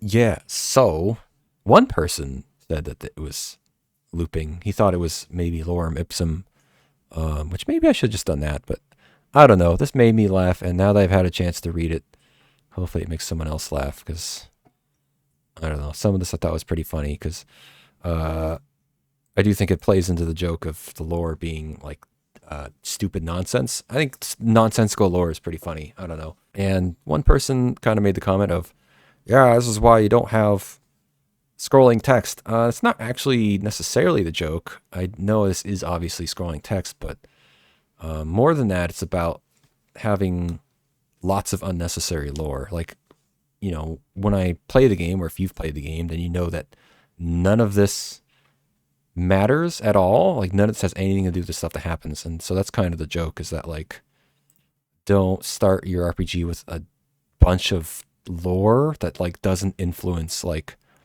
the characters or the plot. Like, any of this stuff should actually, like, this should matter to like what the characters are going through, and how they form their opinions, who they are as people. Anything that you can like wouldn't know without, like, I guess the way I always try to put it is like, your lore should be something that's like, if you didn't explain it, then that it should make people go, huh, what's that? What's going on with that? I wonder why that is, right? Anything that just kind of flies by and can exist without you explaining it, well, then you don't need to explain it, because like it doesn't matter. You know, it's kind of like its own litmus test, I guess. So yeah, too much lore. And the reason why I did it as scrolling text instead of something more complicated like cutscenes and stuff like that is we'll get to see what are the big failings of this demo. They're not demo, but Game Jam. Is that the problem is, if your idea is, oh, my thing is low effort and boring, then it's low effort and boring itself. You know, that's not great.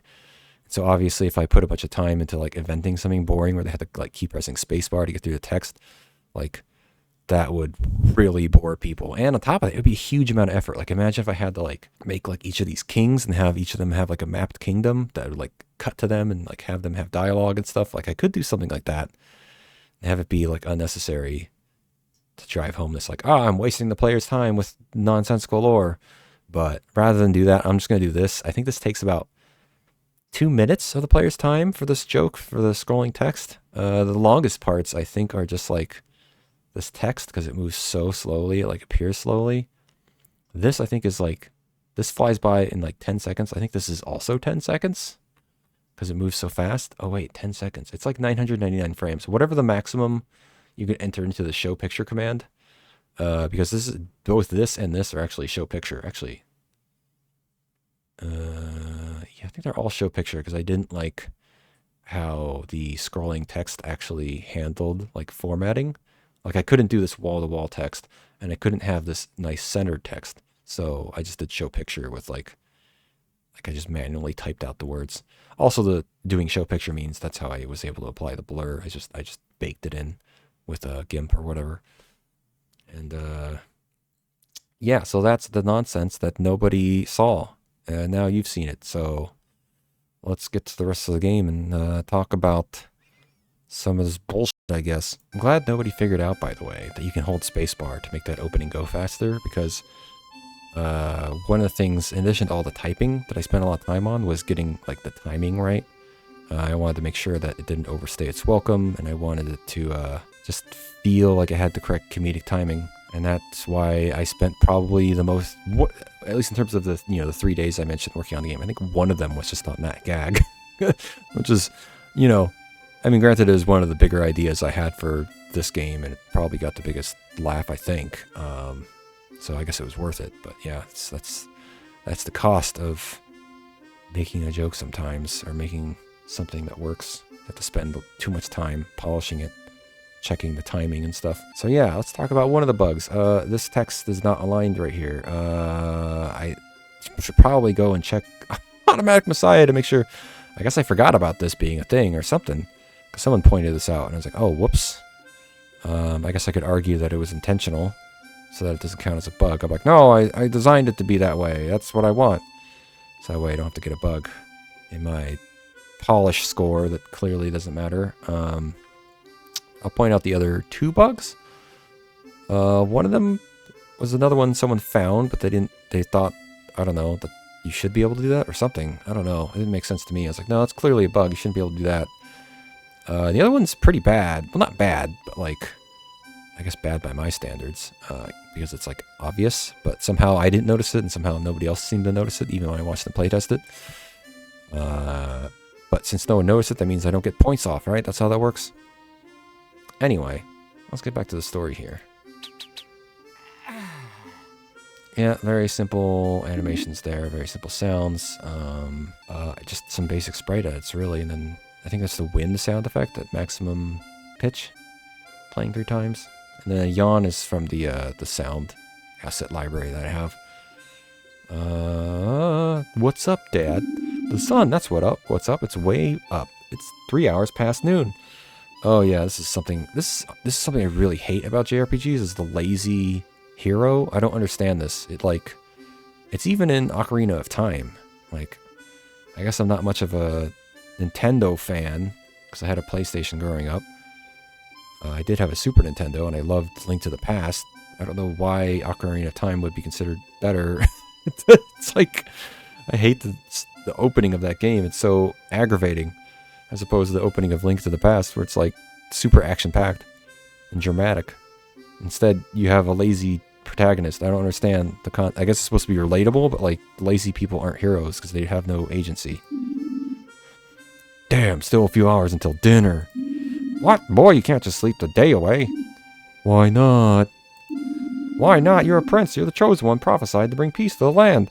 I thought about making a joke there about, like, hey, maybe you're depressed because you sleep all day, but I don't know, I didn't. But I just want to sleep in and hang out with my friends, and I hate fighting. And that's another, I think me and Tony on my show have complained about a lot, is main characters who hate fighting. It's so dumb.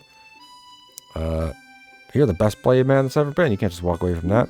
I guess. The kingdom needs you. Don't you remember who it is that you must defeat? Okay, so Now that you've seen the opening text, because some people theorized you could get this right by reading that, now it should be clear that it doesn't matter if you read the opening text. It's all a bamboozle. Oh yeah, and I didn't explain this Aquilonia thing. So this is from Conan. The only person who caught that was my dad, I believe, because he read the comics as a kid or a young man or whatever. I knew it from the movie because there's a really funny line by the opening dialogue, which I guess you could say maybe that's why I thought of that, because that it's not scrolling text, but it is a voiceover that explains unnecessary lore that has nothing to do with anything. But he describes Conan as, you know, eventually he'll become a king and by his own right and this and that. And he's destined to wear the jeweled crown of Aquilonia upon a troubled brow. And for whatever reason, that line always stuck out to me as like just so so overly specific. It cracks me up. And so I had to put it in there because it was on my mind. But I've never read the Conan comics or books, so I don't know what the hell this even means. And yeah, King Stevon the Spearkin. I don't think that's not mentioned. Neither of these two are mentioned in the opening text at all, so there's no way you would even know what that is. And a third choice. I don't think anyone picks a third choice, surprisingly, so I'm going to pick it. Did you just say a third choice? What does that mean? Is this a joke to you? Oh. What happened to your memory? It's like you don't even know the basic things about our world. Have you become stupid? So I guess I should reinforce this again, this this concept of the lore again.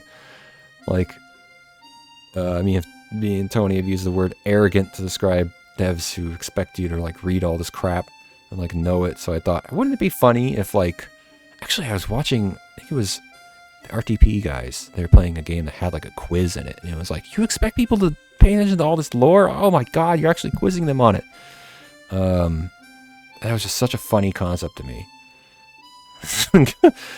Ask them a question about the lore and have them get it wrong and be like, you stupid idiot, didn't you read? Jeez. Just remind me of what I'm supposed to do, Dad. You must become strong enough to kill God, then you will go and fight Morgos and free the land from his whims. Sounds dumb. That's it, get out, go become your destiny. Damn, monsters, I don't want to fight you. I appreciate that everyone pointed out how small the bee is. One person may have said it's still pretty big for a real 6-size bee. Yeah, I kind of made it the size because I tried making it like half the size, and it's pretty difficult to see, pretty difficult to tell what it was. So I kept it at this size. So okay. That's awake during the day in a slime. Obviously, these are all kind of jokes about, like, default, like, monsters you see in a JRPG. That, again, have nothing to do with anything. There's no reason for the player to want to, like, attack these things. So I made them all, like, inept and, like, garbage. Like, just, like, not worth fighting. Funny enough, the bat has a 100% chance to miss. The inanimate slime never attacks, so these are both useless. Regular sized bee can hit you for 1 damage and poison you with a poison that deals 1 damage per turn. And the default RPG maker is that it can't knock you out, so none of these things pose any threat to you at any point in the game. So I'll take out the one that only poses that can actually do damage to me.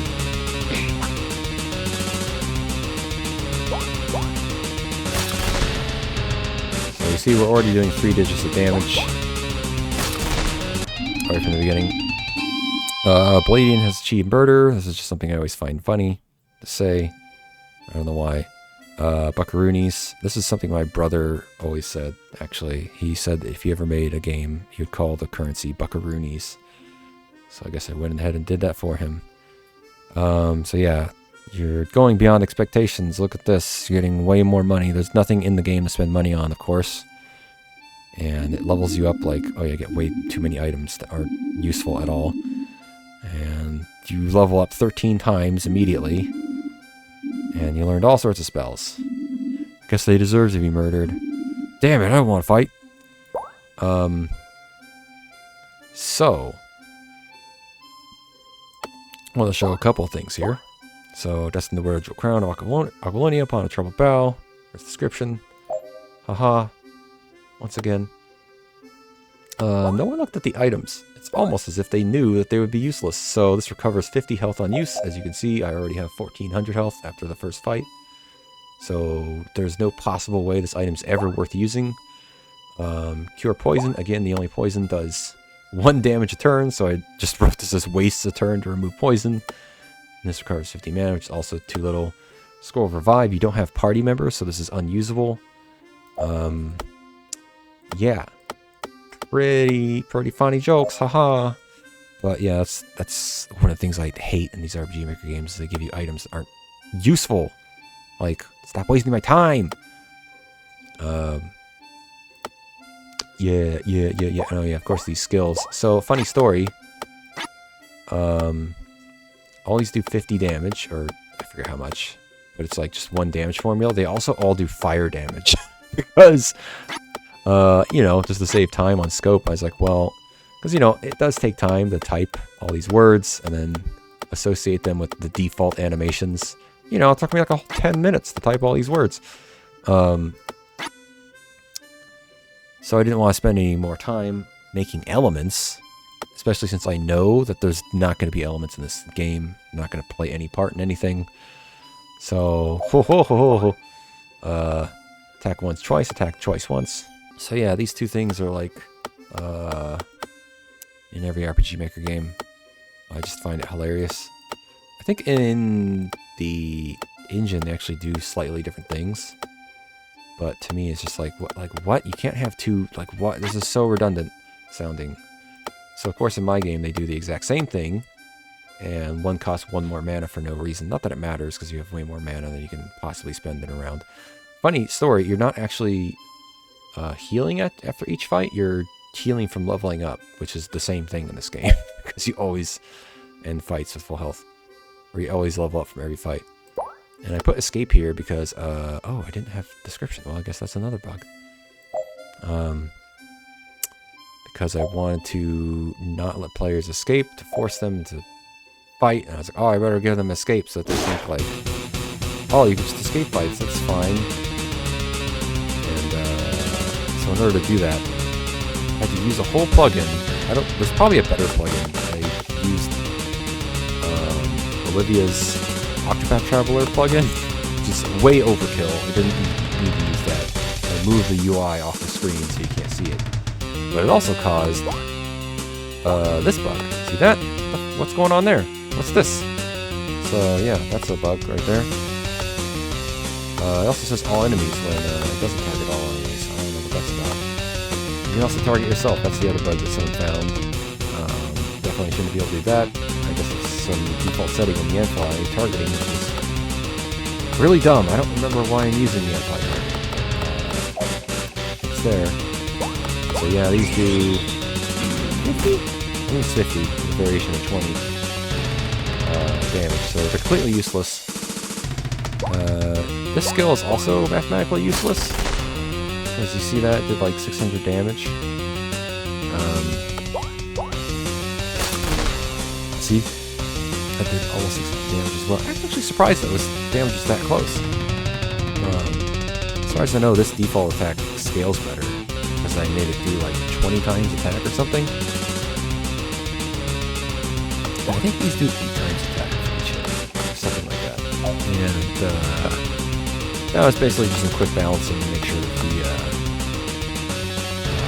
default attack always one-shots everything. That has to be the joke, right? Of, default attack's way too good, so why use anything else? Because, yeah, there's a lot of JRPGs like that, a lot of RPG Maker games like that just have default attack. Yeah, just hold spacebar, like, great. Great design. Wonderful. So unfortunately, we're in the thick of it now. Full hold spacebar mode.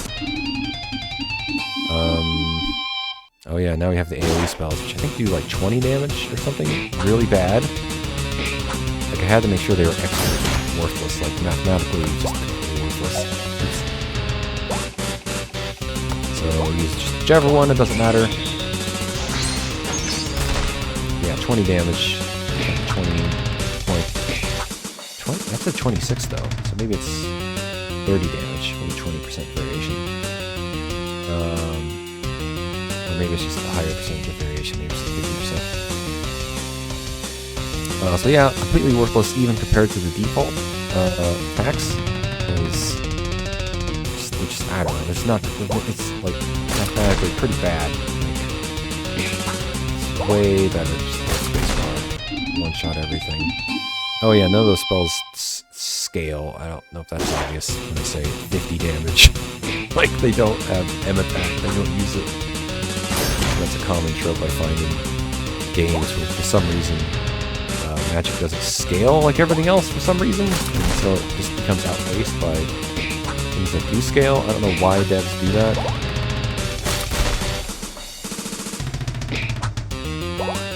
Unfortunately, this uses the default font. I guess I should have found some plugin to fix that so it uses the fancy font I put in the game, but oh well. Oh well. And wow, I just learned Blade Explosion. This skill sounds like it's actually useful, so that assumes that the player actually tried those other skills, which some people didn't, funny enough. How dare you complain about my comment, but not try every skill. So... hits all enemies for some damage. I left that vague, because I hate vague skill descriptions, so I put them in my game. There's a joke. So yeah, once you get this, you can just do that. And that simplifies everything. Hooray! Now you just hold spacebar even harder.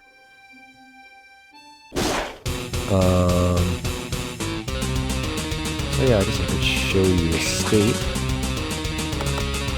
Guard. Oh. I forgot the guards even in escape. Oh, funny. Yeah, escape. Damn it, I can't run away, I have to fight. I'll just waste your turn.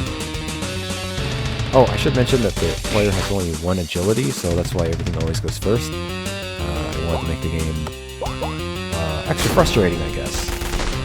Because obviously if you went first, you could just hold spacebar even harder and like just actually get through the stuff much faster, but... Want to make people think about this. Think about this. Like, players just have to sit here and wait while useless enemies attack them. Why? What's the point? What's the point of any of this? Please make combat that's interesting, where things happen, where you have to think. Alright, I killed everything in the area. Damn it, killing is wrong. So, I had to put that in there, so you can see the encounter rate's gone.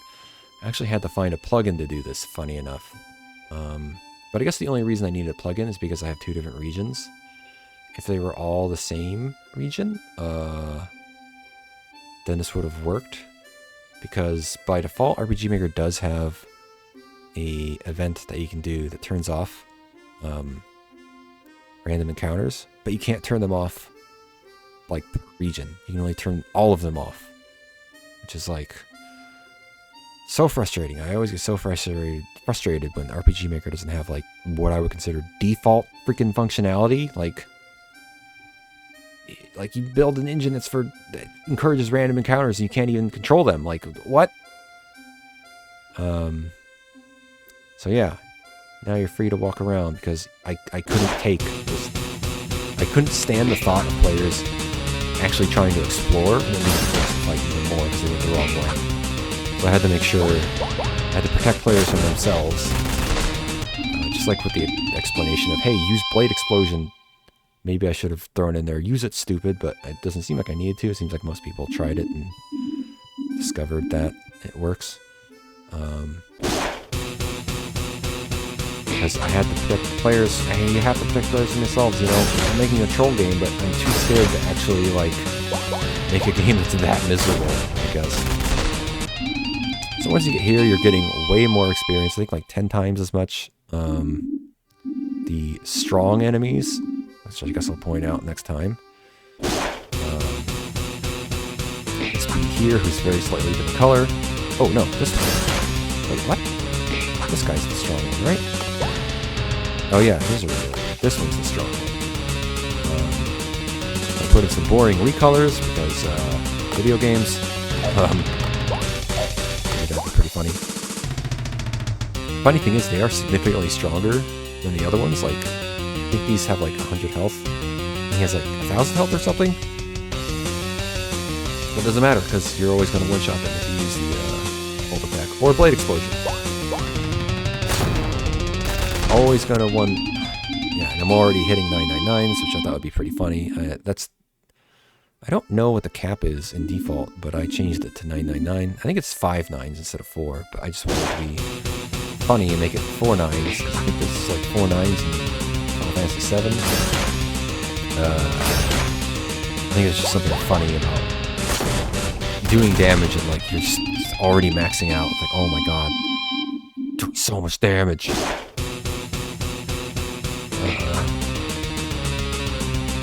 And so in case you're wondering, the counter rate I think is either 2 or 3.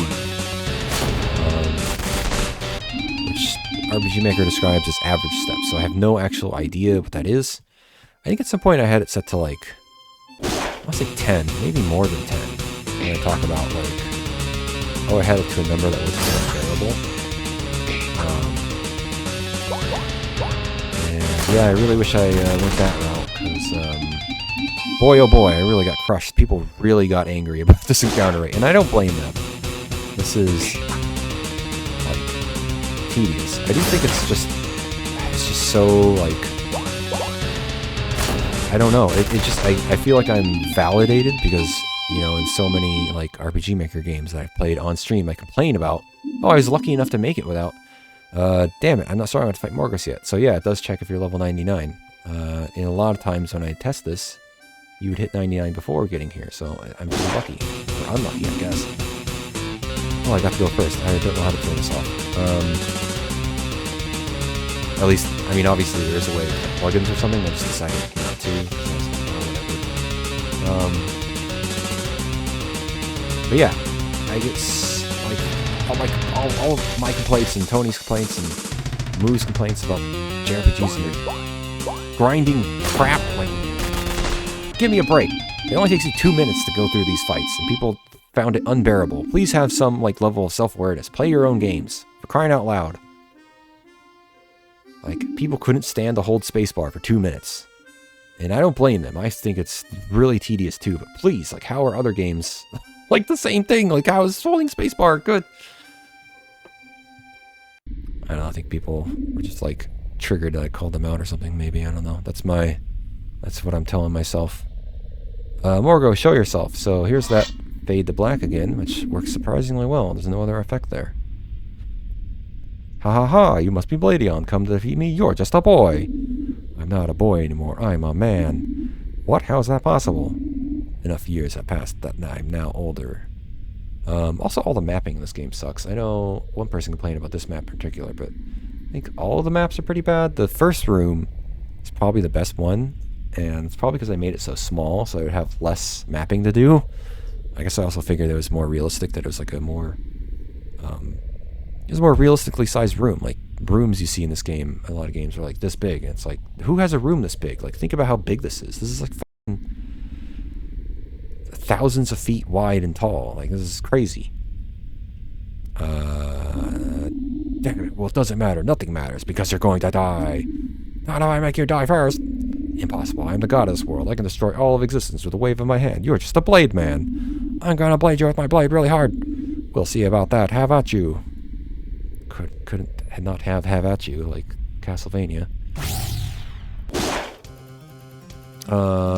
So yeah, I always find this concept funny, that like, you're just like a regular human with a sword, and like you fight like God somehow in these games. Like, how is someone who created the universe able to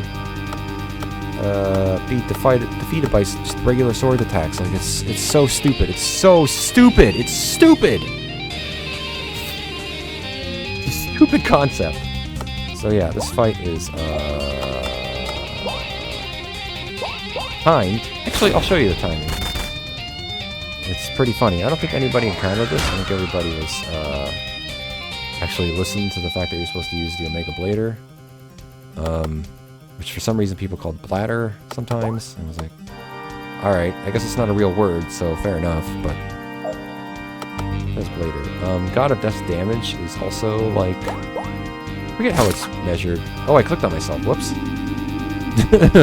Hilarious. Damn, it isn't working. I have to use the Omega Blade. It's the only way. Again, that's another tell the player what to do so they don't waste their time too much, make the game even more miserable than it is. Oh, yes, his damage. His damage is some sort of formula that's similar. I think it's like 90 damage with 50% variance or something. It's something stupid, but at the end of the day, he's doing less than 1% of my health each turn, so there's literally no way he could kill me. So I just thought it was funny to call his move God of Death and have him do no damage, because I've definitely played at least one JRPG that was like that. I think it was Final Fantasy VII. It was just like, I'm so strong at the end of the game. And I didn't even like do all the side content. In fact, I actually rushed through the end of the game because I got bored. And I still was that powerful. I was still so powerful. I didn't even have the Omega Blader. I didn't have the Omni Slash. And the game just makes you use Omni Slash even if you don't have it. Just like, okay. And yeah, the fight was incredibly easy against Sephiroth. He keeps saying this. This is literally on repeat. Because I was like, do it! You just have to do it, stupid players. But eventually... Am I wrong? Did I not put this safeguard in here? Let's see. I thought I remember putting a safeguard in here. Oh, here we go. Okay, I'm just gonna use the Omega Blader now. Because I was like, what if players just aren't getting it? And it's like 50 times, I think? I forget how many times this is.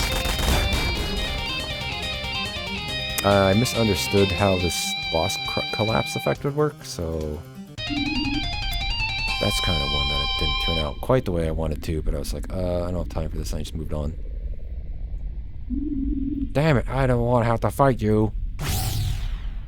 Even in the end, when fighting something that's supreme evil, he doesn't want to fight, which I find so unbearable.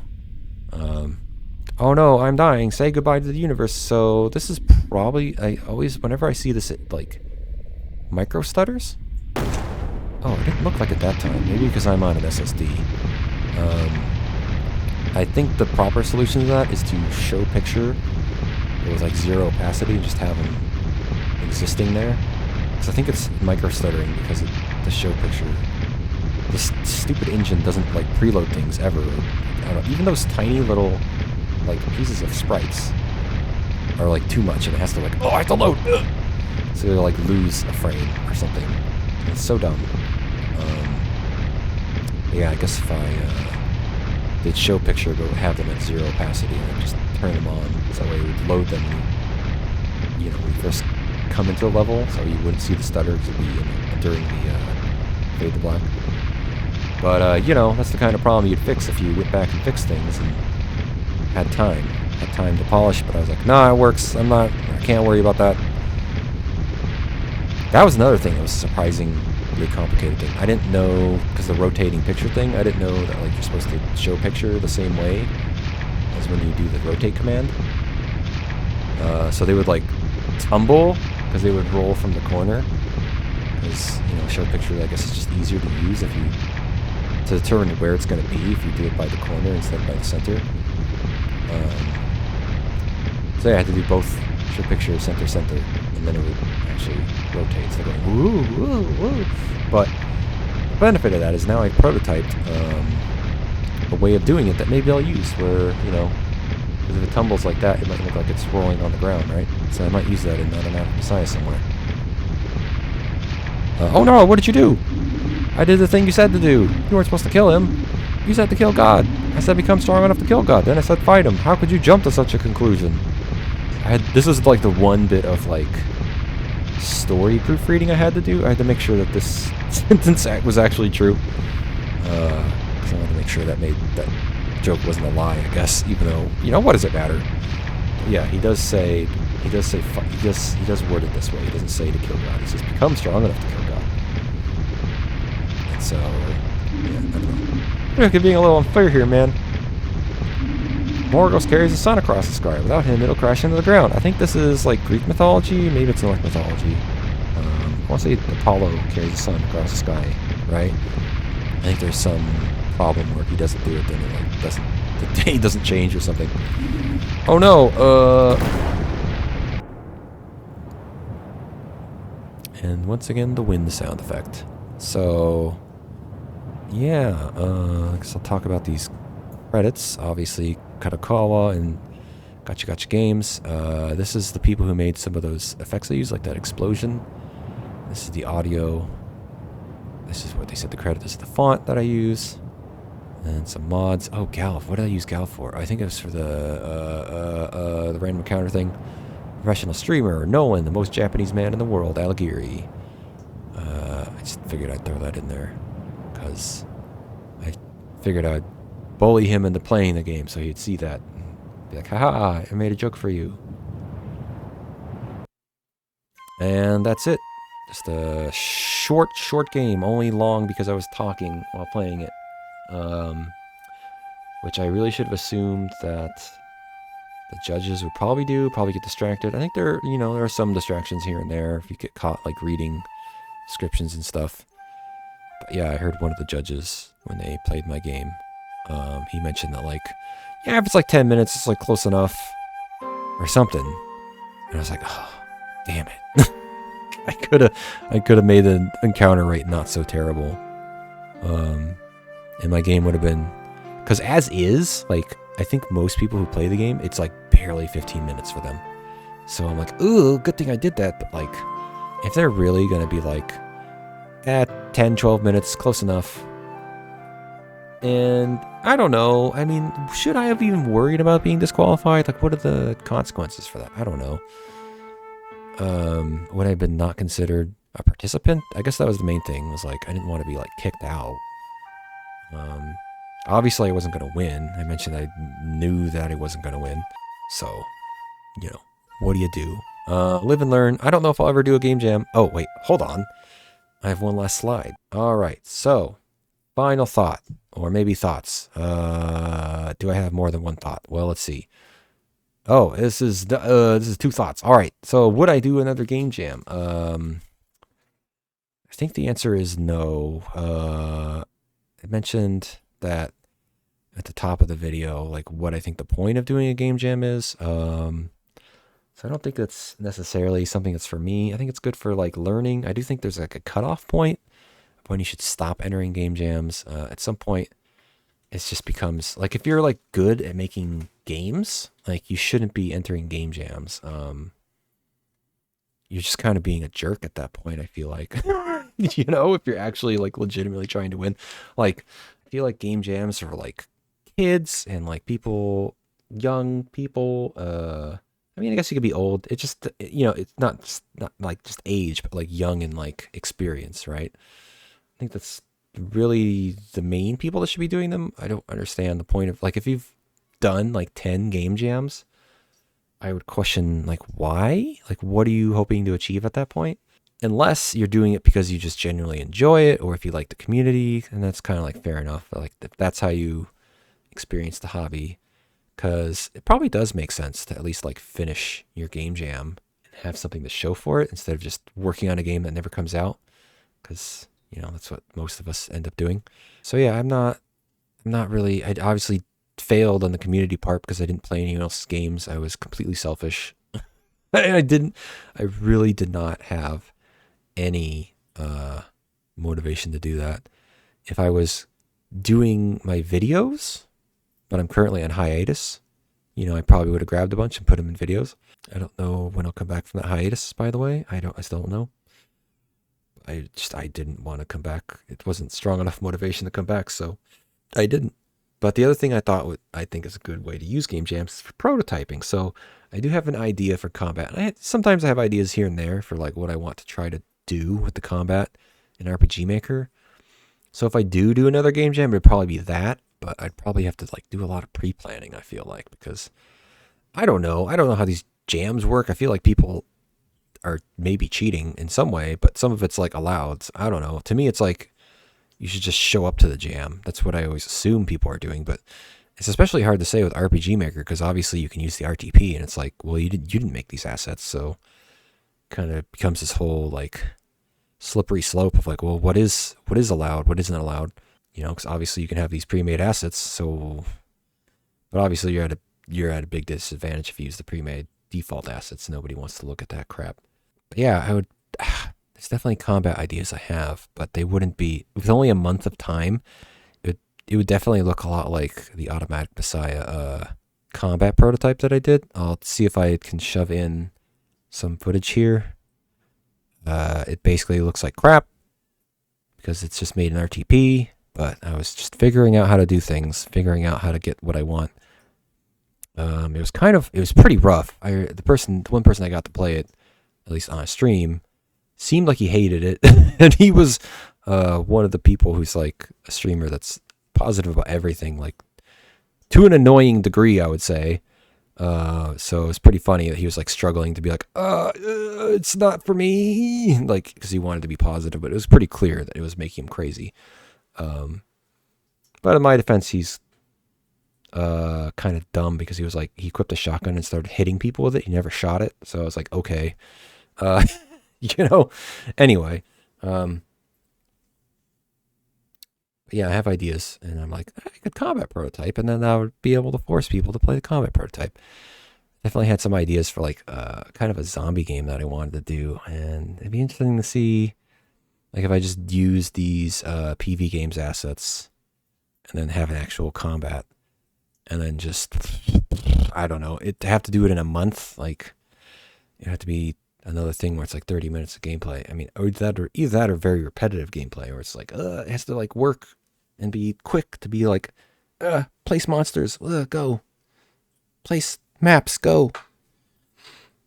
Definitely couldn't be like Automatic Messiah. There's no way I could make a chunk of Automatic Messiah in a month that feels like a full standalone game. Like, ugh.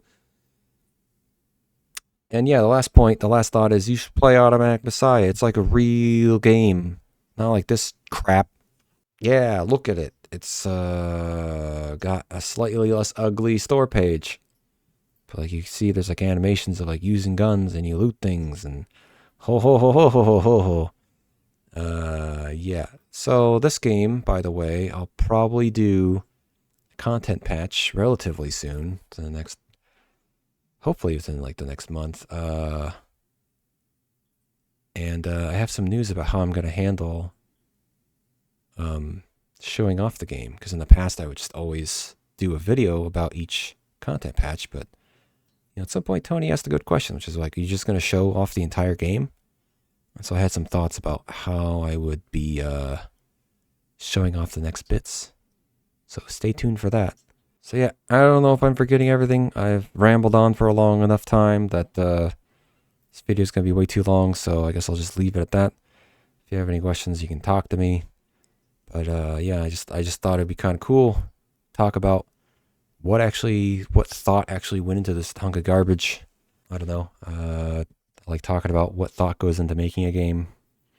Maybe people will be surprised that there was any thought at all put into anything. But yeah, guess that's it for this. Maybe I'll do more post-mortems about random stuff like the Oni sellsword. All right, bye.